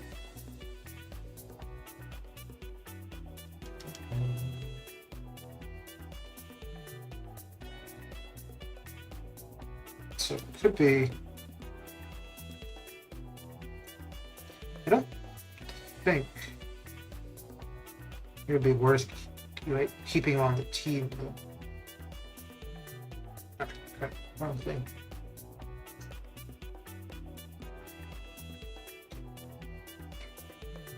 So you're thinking to use her for incursions, are you?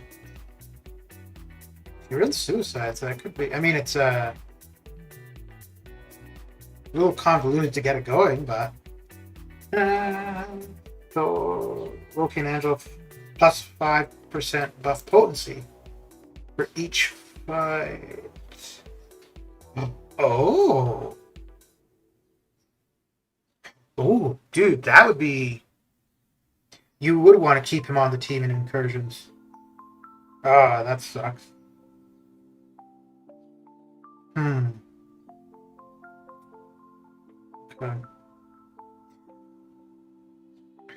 No, I think incursions you'd take him off, but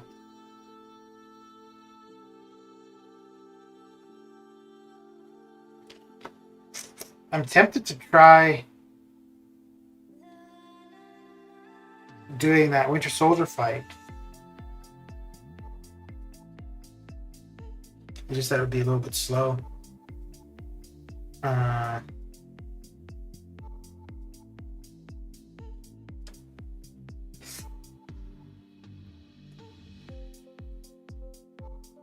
I'm just thinking because that regen, and the thing, it doesn't say like to a max of any percentage, right? Like, because normally when you have something like that, it will say like up to 30%, up to 20, whatever. But this just says plus 5% buff potency for each fight the team has won. Okay.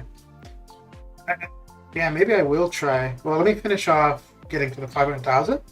And then get through Winter Soldier and just see how much more potent the healing is on Captain Marvel. Imagine, yeah. It's right. What is this?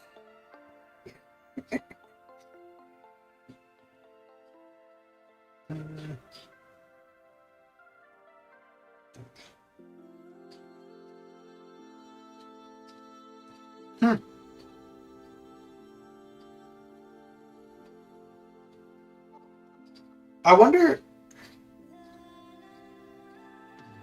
because if Odin is good for the Cosmic Quest in EQ, that might be a decent team to take for that.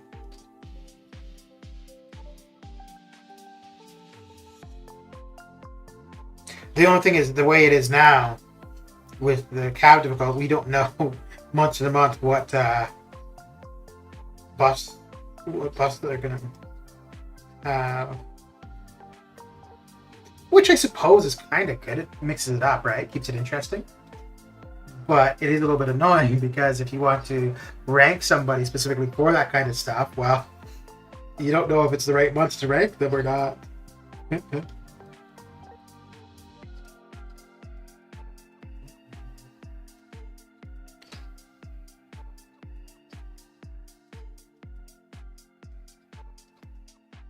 30 multiplied by 5, that's 150. But yeah, exactly. But you're not going to have something where you've got 30 fights, though.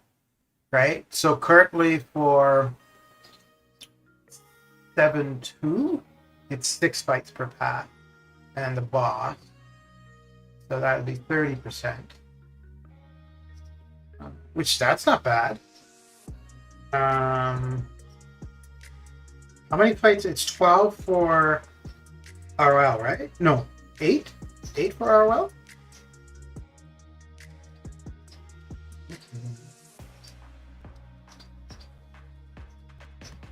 So what was the regen was ticking for 61, right?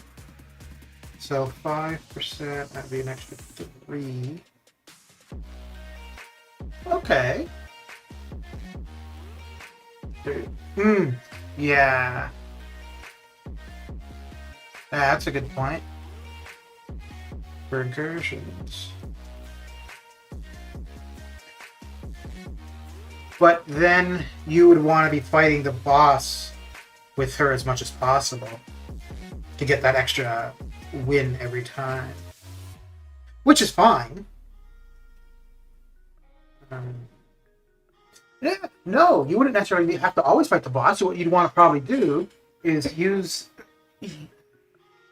whoever's got Angela and Odin on their team, just the first few zones, you'd want them getting the boss fight. And then, once you've built up your potency for your buffs, then you can swap or continue or whatever.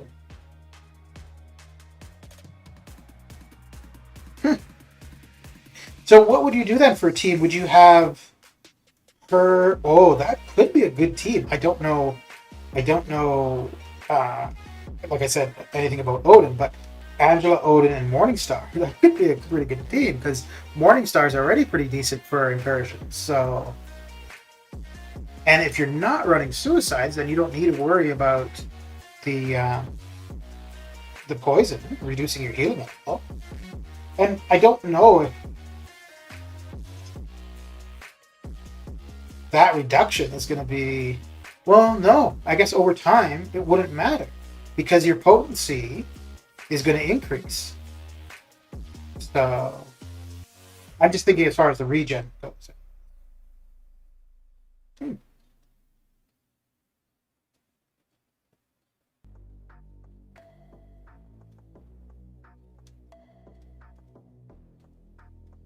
Yeah, so when you're saying the 30 for incursions, you're anticipating doing all the bosses. Yes, you would lose the potency because you would lose the synergy, but the buff supply would remain. It's the same thing as Apocalypse is with the Horseman, because if you have Apocalypse there, you make somebody a Horseman, and then you remove Apocalypse. So let's say it's Archangel, for example, right? So if you made Archangel a Horseman, and then you remove Apocalypse, Archangel will remain a Horseman, but he won't have the synergy where every hit of the heavy pauses the neurotoxin. Wait, is that the synergy or is that the Horseman?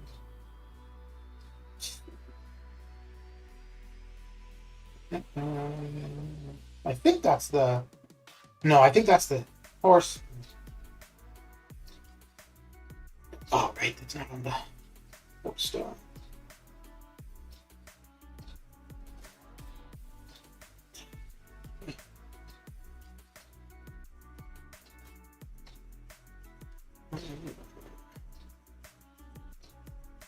So each hit of it, okay.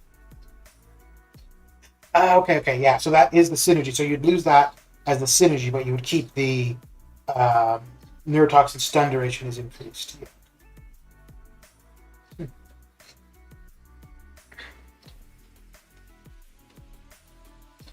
Yeah, so that's what I was. But then again, I mean, for the most part, when you're running incursions, usually it's only one character that you're using to fight, right? Like, that's the case for me. Maybe not other people. But with that, you've got two characters you're using to fight. You're using Morningstar and Angela. So having Odin is fine. You could leave him. The only thing with that team, though, that's a fair bit of ramp up. You'd probably want to ramp up Morningstar first. Yeah, you'd want to ramp up Morningstar first.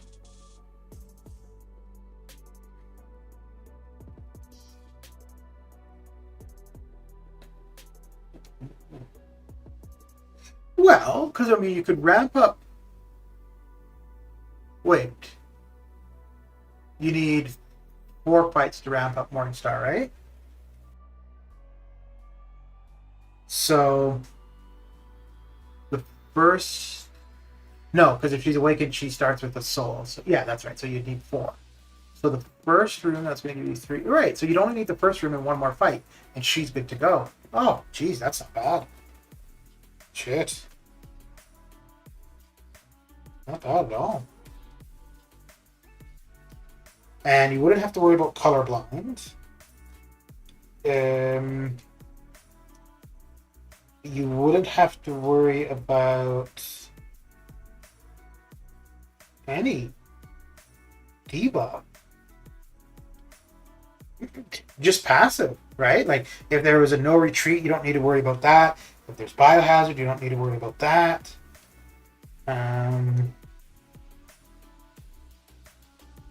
Shit, you don't need to worry about any of those ones, like where if you don't hit for so long, a debuff, blah blah blah. I wonder how far out we'll survive with that team. What do you mean by far out?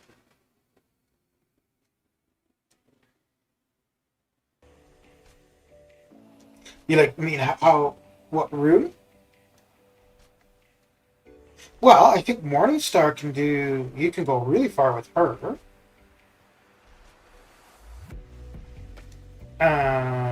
Angela.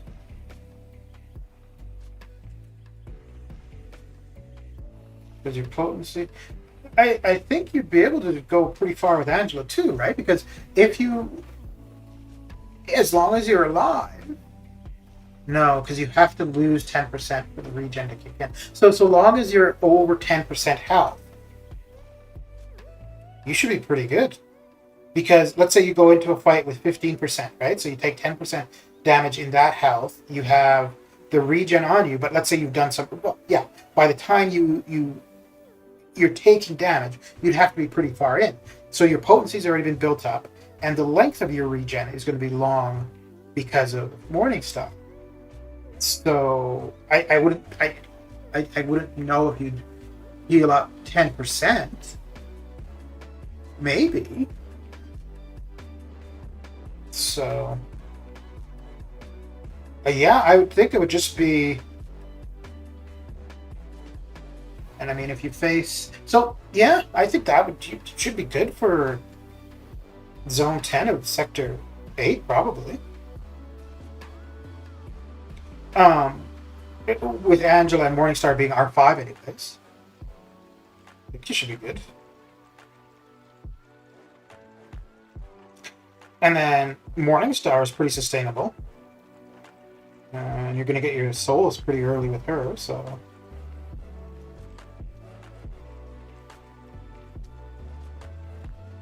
It would be insane. Yeah.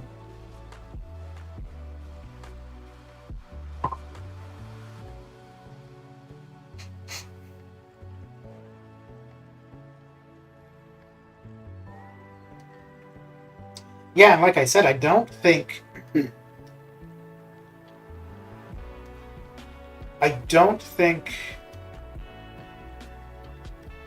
you would need to rely on using Odin. I'm pretty sure that Angela and Morningstar would take care of everything.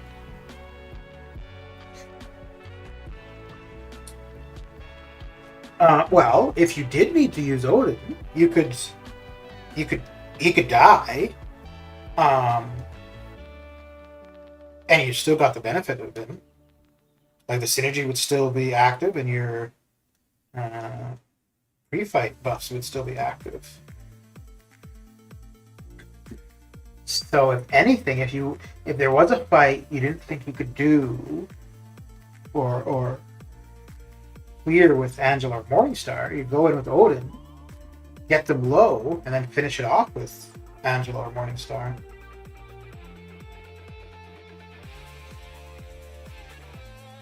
I think if I didn't already have set teams for incursions, I would consider.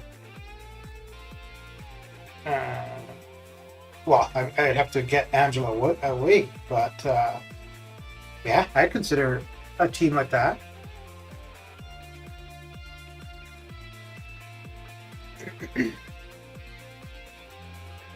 And it's not that you're reliant on buff cornucopia, it's just that that's gonna make things so much better. The only thing that would suck with that is you wouldn't really be able to take advantage of any of the debuff buffs. Like the one where bleed potency is increased by X amount, or incinerator, or whatever. Yeah, those would be completely useless. Oh, the armor up one would be good, though.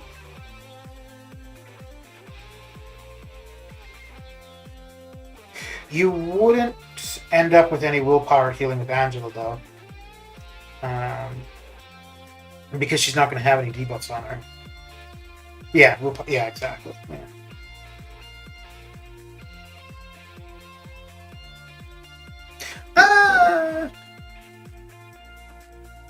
Well, unless it's a passive. Because that still triggers willpower, I think, right? Which would be perfect. Because I don't think... Yeah, I don't think Angela is going to do anything for passive, so you'd still have those debuffs on.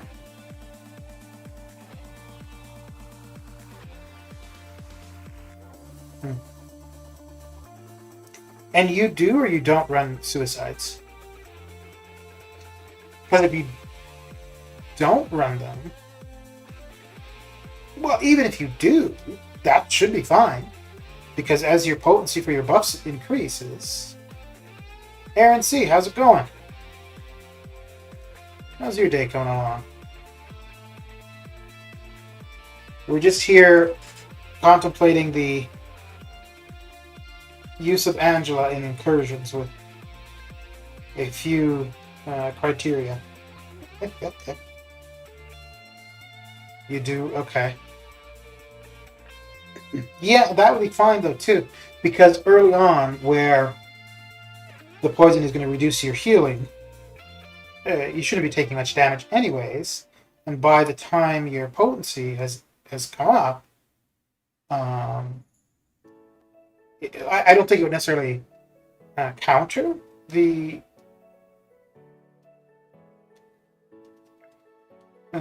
poison, but well, I guess maybe at some point it would.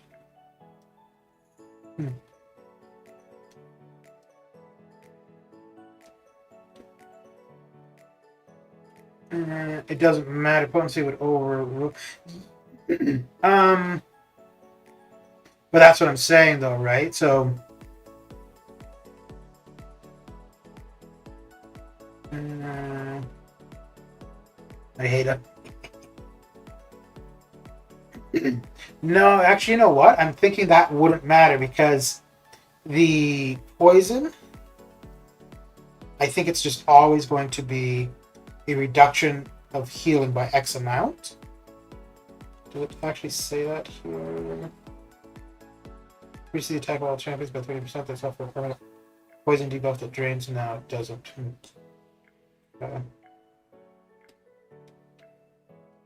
Oh, okay. No, I know. I can see it. I will see it. Oh, wait. No, does it actually say anywhere how much poison reduces healing?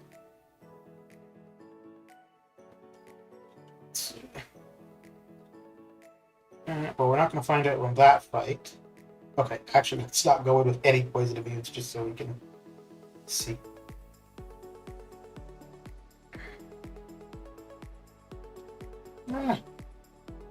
I hate having two of the same class. I didn't mean to do that.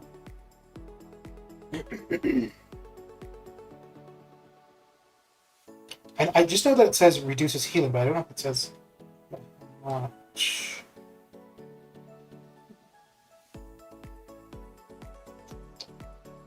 Attack. Yeah, so it just says reduces the effectiveness of healing. Okay. But it doesn't say by how much.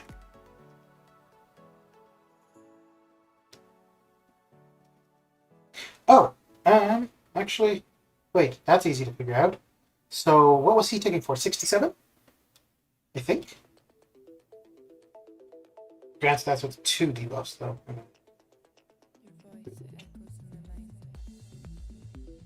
And he's not doing a good one. Okay, so 65.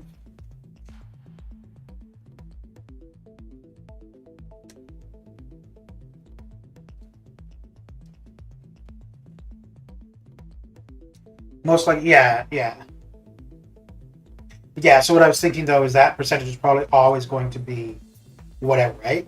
So even if your potency increases, the poison would still reduce it by that same percentage as normal. Okay, so that's what I wanted to see. So we're looking at 20 with 1 debuff. Okay, so 20, 18. So I'm going to bring in a poison immune and see how much they heal with the bleed being applied.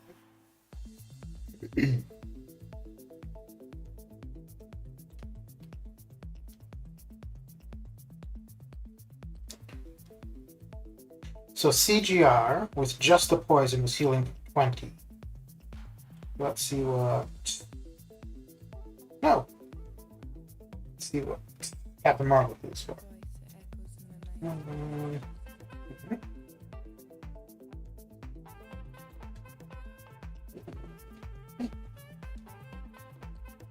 Be more. How you doing?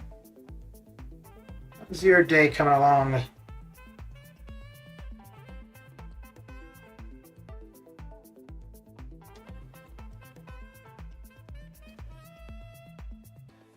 Wow. Mid kick, and you're just going to stop like that.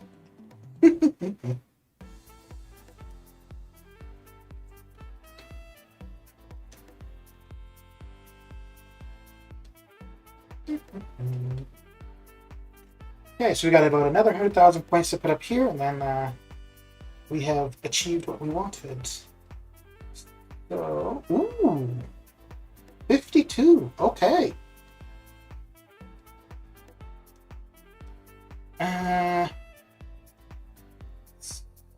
Wait, is that? No, that doesn't make sense, does it?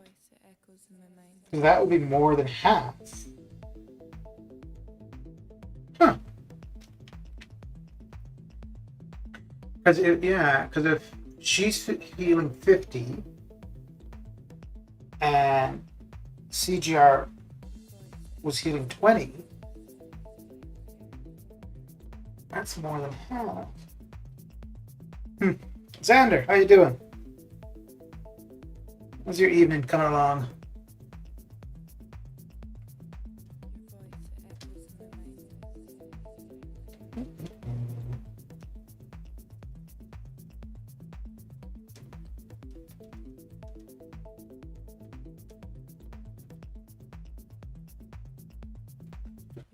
All right.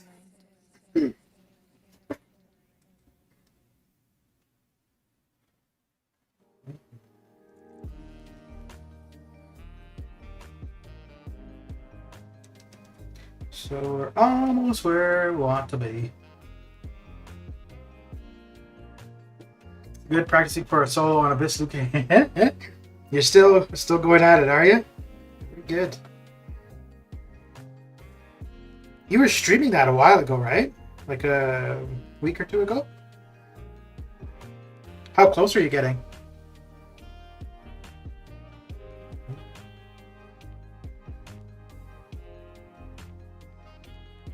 Well, you know what you need to do? You need to get into the CCP, and then you could do that practice without any cost or energy use.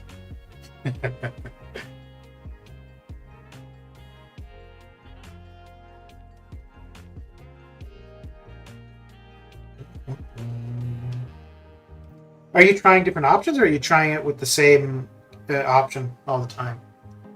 My best round was 13% on Luke Cage. Nice. Oh, dude, that's so close.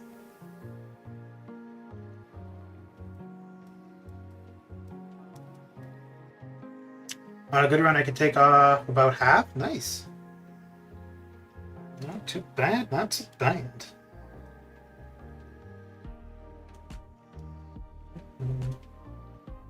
So, is it chip damage or just like screwing up and him just obliterating you? I wish I could get into the CCP, man. There's been a bunch of people recently.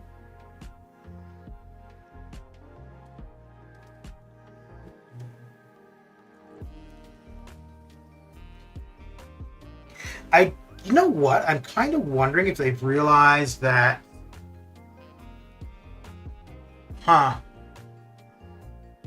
that all of the smaller YouTubers have more people viewing them, not individually, but as a collective, than any one big YouTuber. I wonder if that's why they're allowing in a bunch of these smaller YouTubers. And I think probably more people identify with them rather than like the Seaton or the BG. Like obviously we all watch them and stuff like that, but to say, oh, they could do this, so I could do this, that might be partly why we're seeing a bunch of the smaller YouTubers. You messed up and dying, Tim? Oh, okay. Yeah, I was gonna say, if it's just chip damage, I mean, I get the whole point that you just want to do it as a one shot. But basically, if it were just chip damage, one revive, you'd be able to get him down. So what you're saying is you just got to get better. Okay. Wait, it hurt to see what? It hurt to see people getting into the CCP? No, it shouldn't hurt. That's a good thing.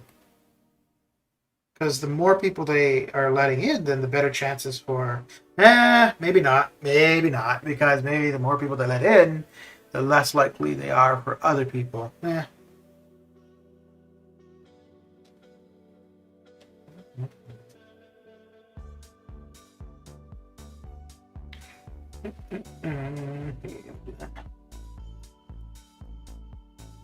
Yeah, I think as somebody, like, I mean, I don't have any desire to do like guides or champion show, what any of that kind of stuff.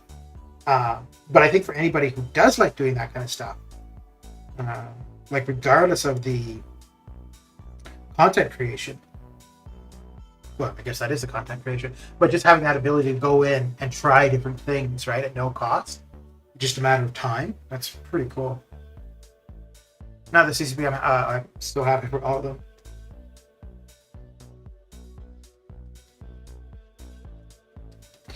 So Simula got in recently too, right? But he's been doing this YouTubing for quite a while. Oh, then again, maybe he just never applied before.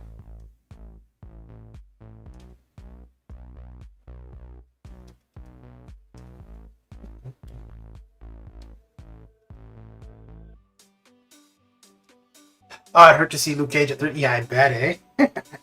Yeah, but if you had gotten him down, would you have gone through the path? Like, is that what's preventing you from completing that path? Is just you want to get him down in a one shot?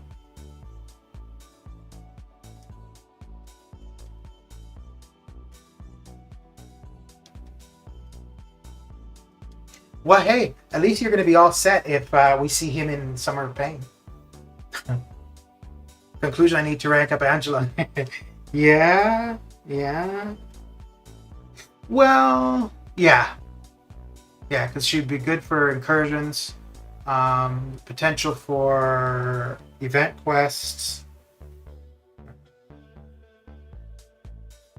Yeah. It's just practicing with She-Hulk on Luke Cage for no reason. Ah, okay. Okay, well then, yeah. Luke Cage is too easy for Summer of Pain. Well, not if they make the Luke Cage like the one in AOL.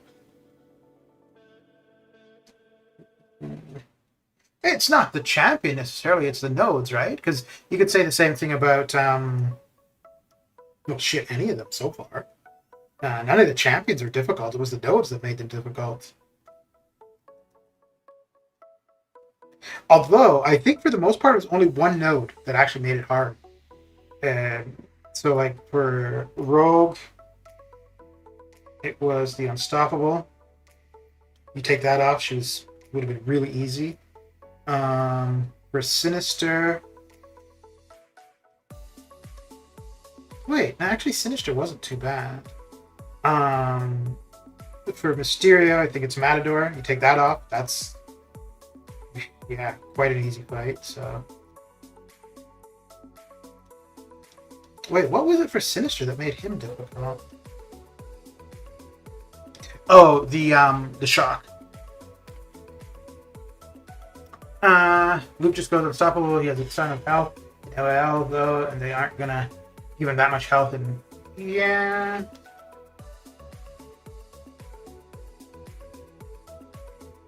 yeah.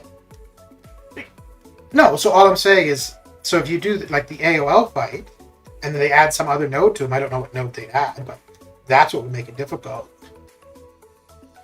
Although the boss we get on this Wednesday, we start with the solo objective, so things might really take a turn. EMP, yeah. Yeah, you take that off of Sinister, and that would have been no problem as well.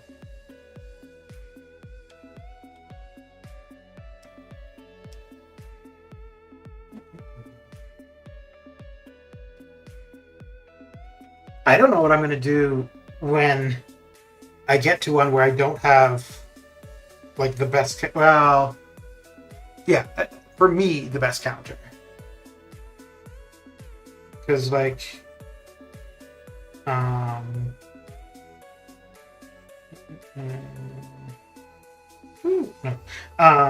for Rogue, Dragon Man was the best counter for me. Probably not the best counter in general, but there was no one else I was going to one-shot that with. Sinister, Warlock, yeah.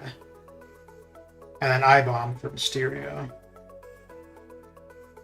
So yeah, one of these fights we're going to get to, and I'm not going to have a good counter. Well, hey, I've got Revive saved up, so that's when they'll come in handy, I suppose.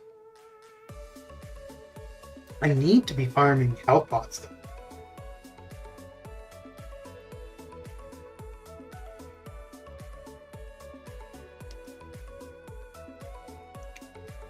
But I'm hoping if we see Summer Appreciation tomorrow, we also see the thing where you can trade up your health pots. So you can trade in your level 1s for level 2s, 2s, for so on and so forth.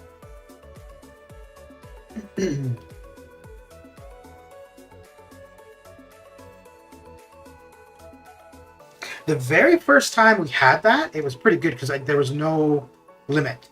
And then every other time, it's always been like a limit of 2 or 3 per day, which kind of sucks.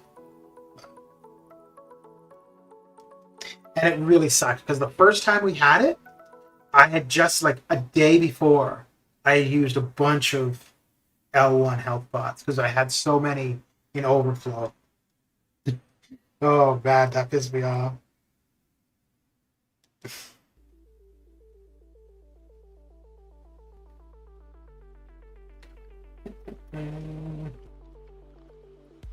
Is Summer Appreciation Week already?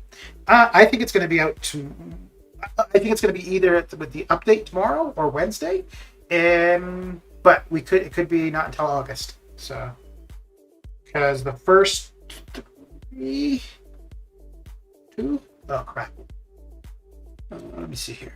I have them written down. So I write down everything.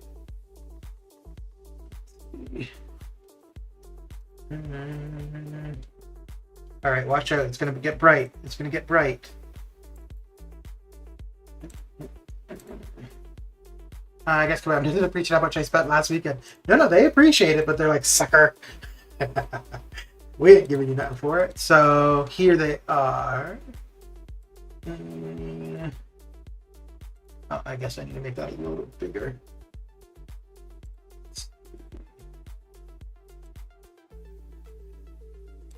Okay, so I should be able to see that now. Yeah.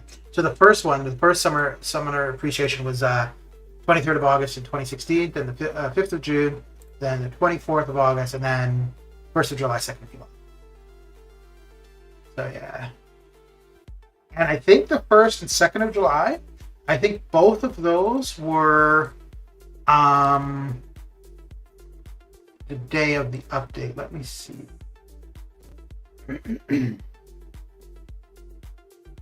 Let me see.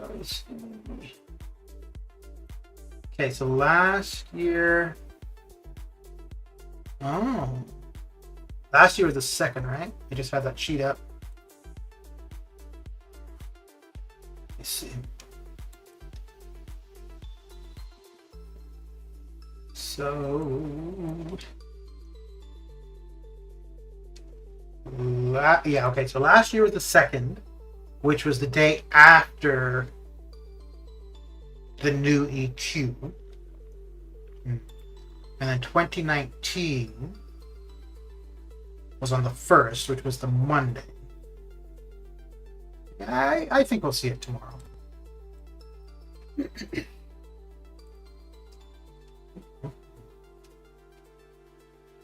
I appreciate July 4th. Also got all the champions. Took them down to 63% first run of the day. Not bad at all.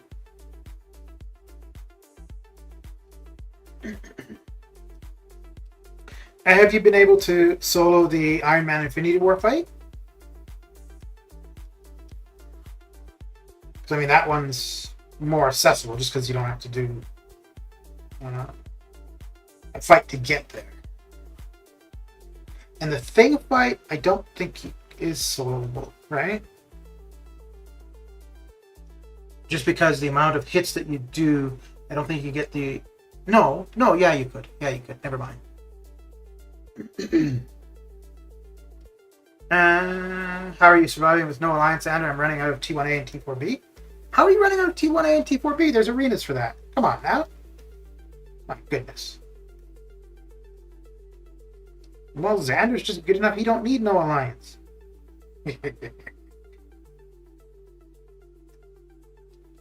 You know, it's funny. I don't, in my current alliance and the one prior, I was not very social at all. Like, I didn't really talk to them. But with being without an alliance, I find it kind of lonely, like game-wise.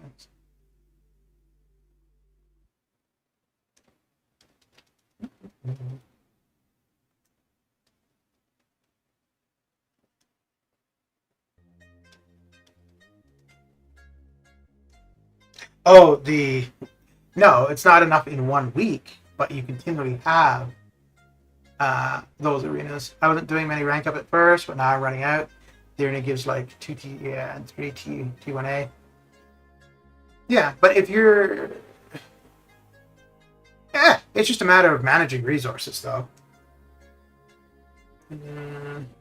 You already did them? Well... So I'm not doing. So currently, I'm not doing this because I have too much ISO. When I don't have a ton of ISO, I only do leveling up when there's a level up and a class advancement. Otherwise, I'll wait until the very end of a level up event and then just put ISO into whoever I've got. But other than that, yeah, it would just be a level up with a class advancement and then target whatever class is being benefited at the time. Yeah, let's do this. July 4th windows did not have a single T4B or T1A. I have like 10 T2A and 10 T5B, or 5 T5. Wait, 10 T2A and 10 T5B? Damn.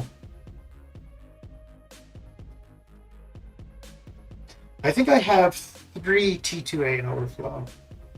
And I am oh, I think what I'm going to start doing, I'm going to start using some glory for T5B, because I think that's what I'm going to be short on.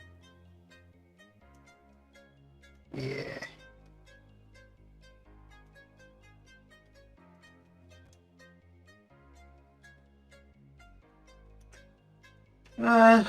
I need Apocalypse at R5 before I even attempt Summer of Pain, Mysterio. Oh! I was thinking about you today, Skull, when I realized that the update isn't until tomorrow. And I was like, you know what? I wonder if they did that intentionally to delay Diablo. For anybody that was planning to use Diablo for Mysterio. I don't think that's why, but just the way that works out, man. Oh, shit.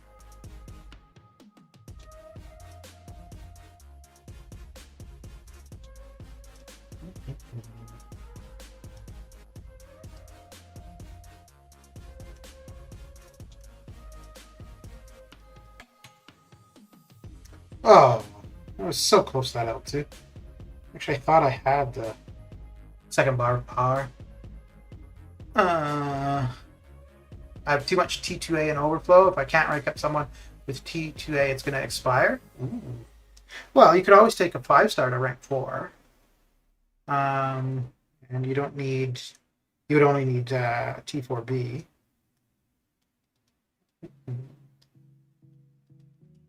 But yeah, I try... Well, I shouldn't say try. I only use T2A and T5B on 6 stars. Any 5-star beyond rank 3, it only happens with rank gens. They're tricksters, I say. I'm trying to R3 CGR and Warlock, but no ISO. Damn! What's your guys' problem with ISO? Yeah, this is what I'm saying. Level up and class advancement. Other than that, don't use ISO until the end of level up. So here's my issue. Well, actually, no, it's okay now because I will get to use it before the next level up. Yeah, so 7 days. But I've got 905. Ooh, here's another thing that can help if you have issues with ISO. If you save the login calendar crystals, the champion ones, and then you only open them when you need that specific ISO. So, okay, let's say right now if you don't have enough ISO, right, of whatever class, and you want to open up, you want to level up Warlock. So, what do we have? The next one is Dragon Man, I think. So basically, don't open the Dragon Man crystal when we get it. I think it was Dragon. Yeah. So don't open that up. Don't use the off-class ISO, and wait until you get a tech login champion. I mean, obviously you don't want to wait that long to rank up Warlock, but you get the principle. Doob and Miles literally took up all my resources. Yeah. I pulled Starkey, so I want R5 star. Yeah. Okay, I'll never open dual class crystals again. Otherwise, I'm not using any wrong ISO or opening crystals. I do save those. 5-star blade, I do not want it. Why? Need of dupe and high sync. He only needs the dupe for his healing, but not for his damage or danger sense. I'll open that Dragon Man. I need to R2 Claire. Well, yes, in that case. Ooh, actually, that reminds me. Do I have enough to open one of these Iron 2? Only reason why he's decent is his healing, pretty much? No. Lies! Lies, I say! No, Blade's pretty good for his damage, and then with the danger sense, which you can get for or against dimensional beings on his own, villains with Ghost Rider, or mystics with Dormammu and Mephisto. Yeah, his healing is definitely nice, but it's not a necessity. Like you can absolutely play him without.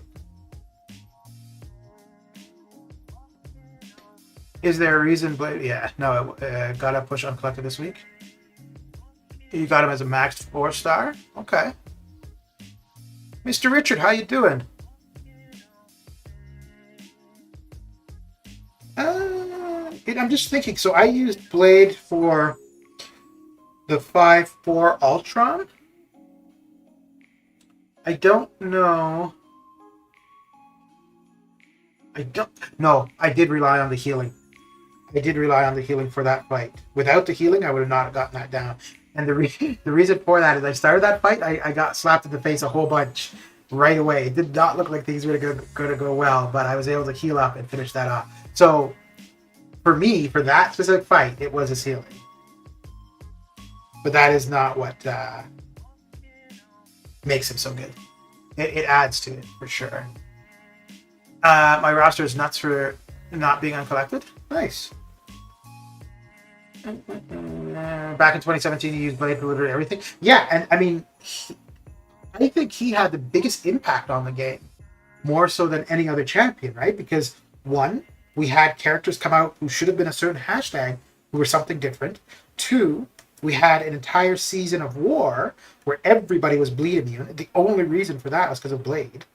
And then, what was it, 2 or 3 years? We had a specific day where it was Blade Day, and we got a crystal for Blade, or a featured crystal for Blade. Yeah. He's been... I still think if he comes out as a 6-star, people are going to really want him. I think I would want him.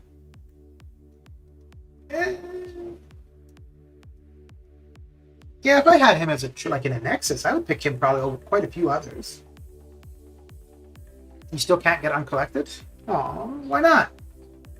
Uncollected is what, 6-1 or 6-2? No, that's Cavalier. Which one's uncollected? Oh, that's 5-2, right? I don't keep track of these things.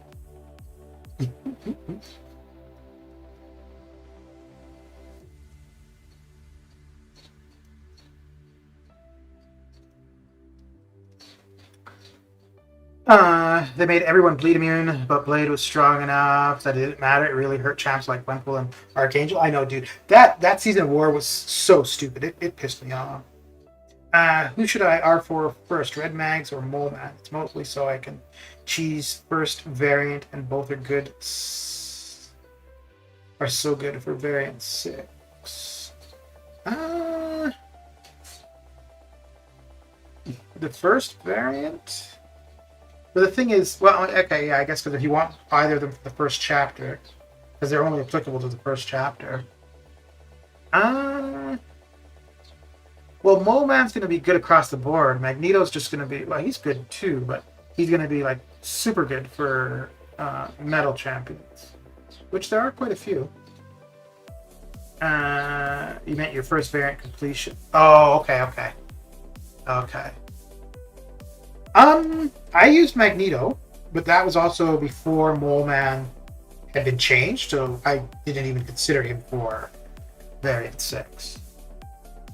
I managed to dupe my 6-star Warlock over the weekend. Nice. Very nice.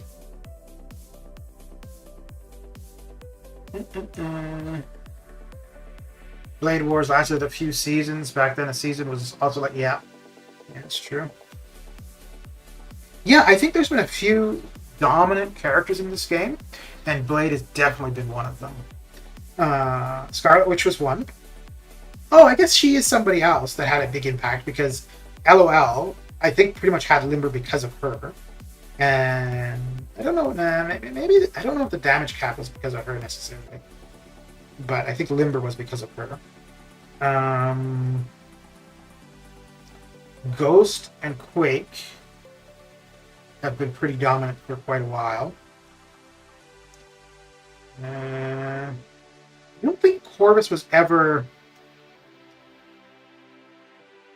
No, he was never as dominant as any of them.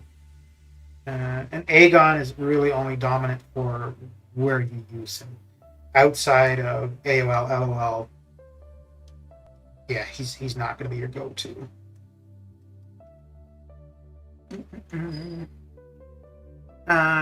Does whole variant 6 have bleed vulnerability path like every quest? No.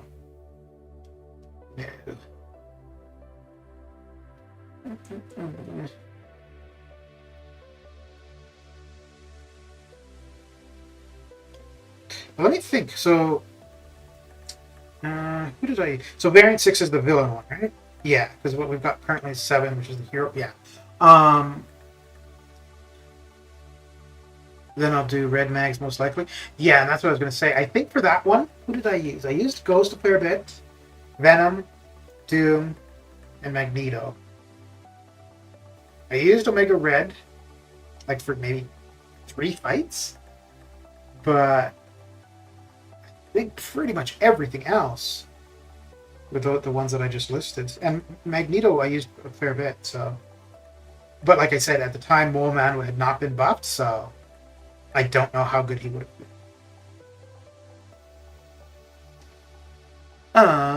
Oh yeah, Corvus had Blade level impact on a lot. Yeah, but that's only one aspect of the game. Whereas Blade was impactful, like the other ones, Ghost, Quake, Scarlet Witch, Blade were impactful across the board. Although, no, Corvus is as well, so long as the fight is done in an L2. But then, do you need Chorus for that? He was killing 400k health bosses in 20 seconds. Although, actually, well, Corvus is still pretty relevant if you're running a power boost and you're doing 3-hit combo. You'll get your 2 L2s.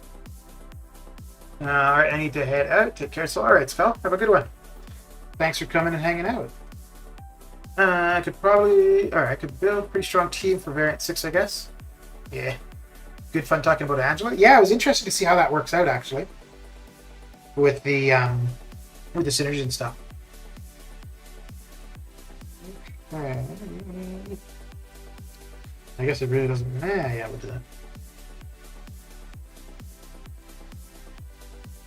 Yeah, and the thing is too for the variant stuff, right? It's permanent stuff. So even if you don't think you have a good team for it, you can wait, or you can pick another variant to get started in or try to get done.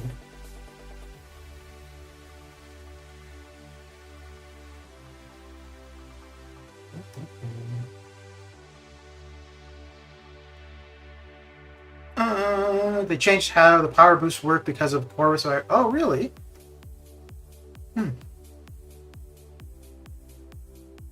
I finally went and got cores for crit masteries. I don't know why I never got them before.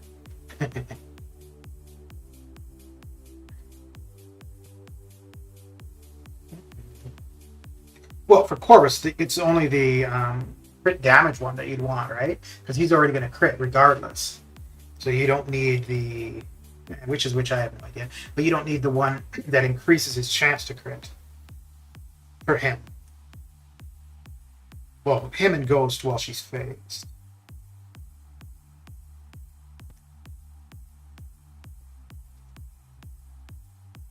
Finally may do ROL. Boy.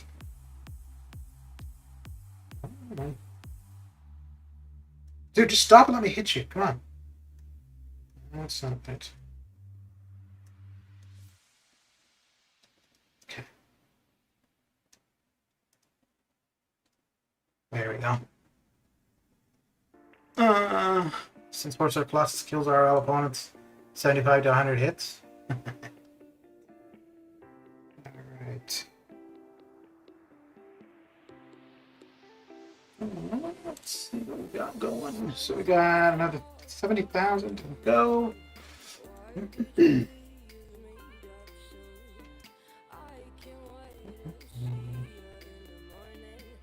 Ooh, I just realized I didn't stick to what I was saying. 500,000 per session of points for this arena. We've gone a little bit beyond that. That's okay.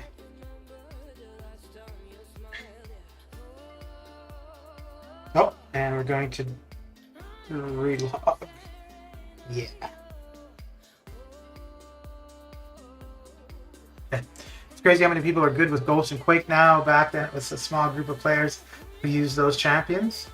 Yeah, but I mean also you've got so many resources on how to play them.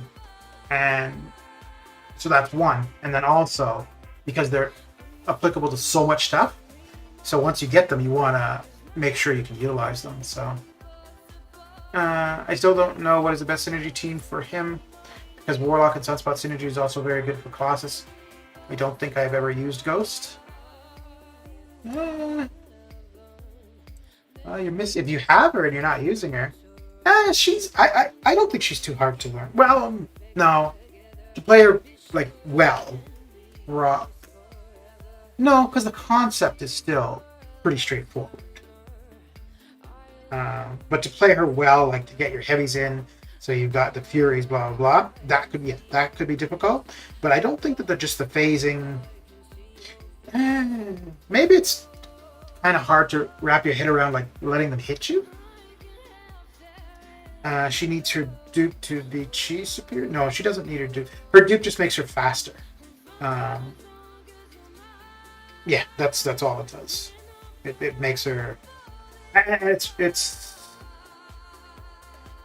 yeah. It just makes her faster. Because she'll get to her L2, which is where all of her big damage is. So she'll get there much quicker if she's duped. You gotta throw, yeah.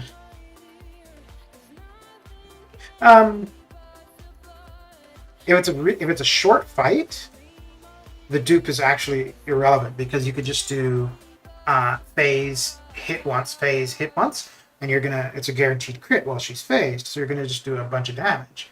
And if it's a short fight, you're probably not getting to your special 2 anyways. So for me, I think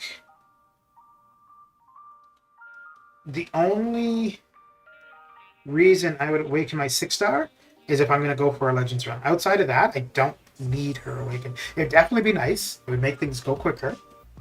But outside of a Legends run, I don't really care about the speed of the fight. Although the faster you get it done, the less likely you are to screw up. And I screw up a ton, so in my opinion, she doesn't hit hard. Ghost doesn't hit hard. Okay. But like you said, you haven't used her, so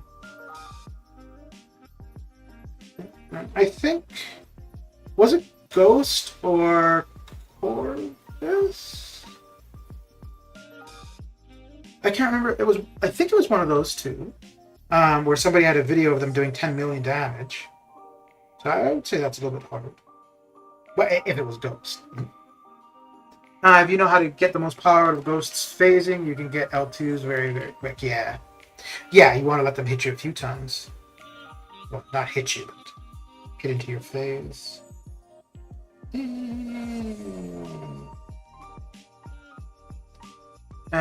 People do not trash talk Sunspot.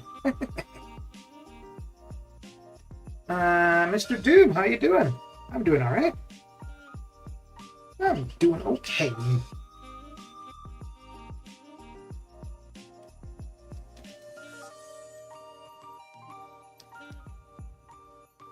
Just getting through this arena craziness. Can we get him down? Yes, we can. R3 could hit like 60-ish KSB2 if you ramp her cruelties up. 60. Are you saying 60k in one hit, or the entirety of the special 2? Sunspot is one of the best AQ boss killers.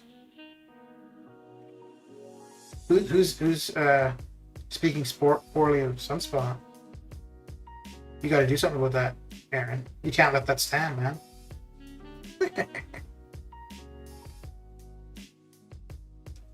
Entire SB2. So you're saying that 60,000 for an R3 is not good? Okay.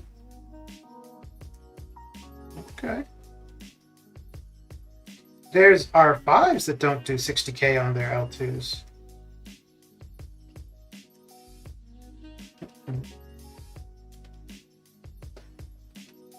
Meanwhile, R3 Sunspot did 60k with 2 solar states, so. Ghost isn't just damage, though. Her utility is insane. Yeah. That's good. And question, how many points do you need to get the 4-star? Next, I don't know. I have no idea.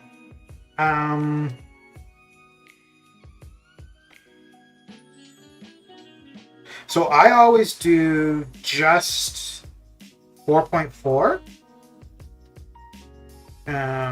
I might do one more match after the final milestone, and I'm in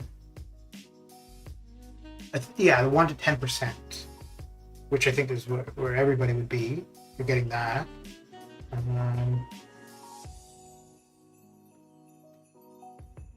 I'm thinking at least 8 million.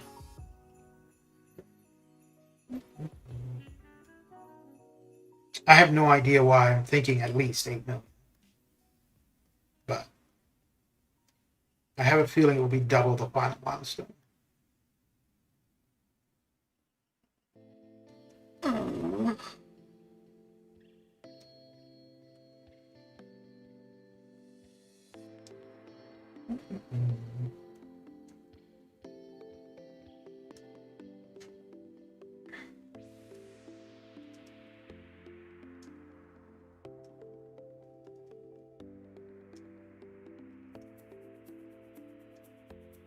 Really? Really?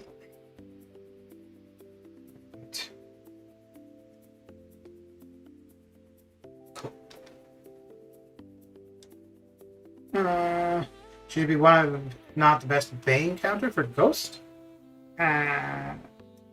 You'd want to run her with Hood on her own, not necessarily.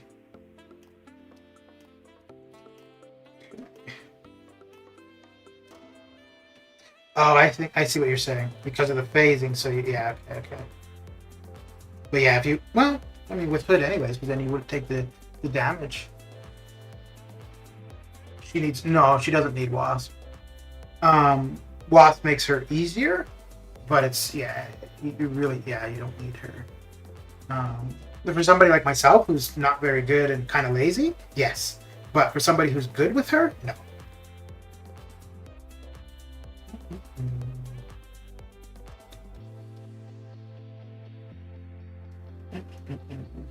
Yeah, because I got to pay way too much attention if I'm not using Wasp and I'm using Ghost. So let me see here.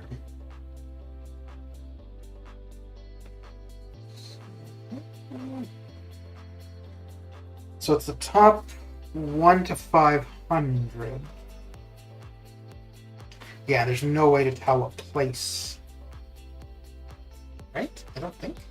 I think it's only going to tell me 1 to 10%.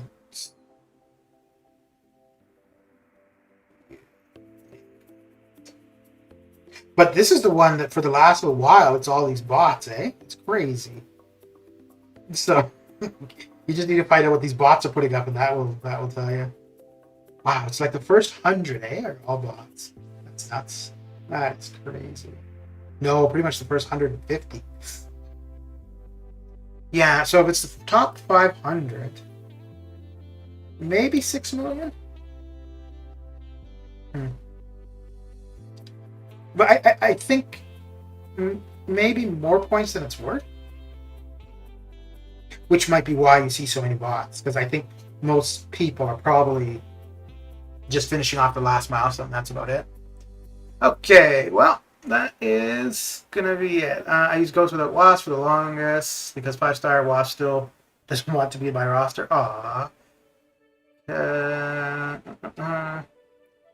Hood who is nice to have for Mr. Bourne, how you doing? It's not a waste of a spot for Focus. I have R1 4-star Wasp. It's a waste of spot.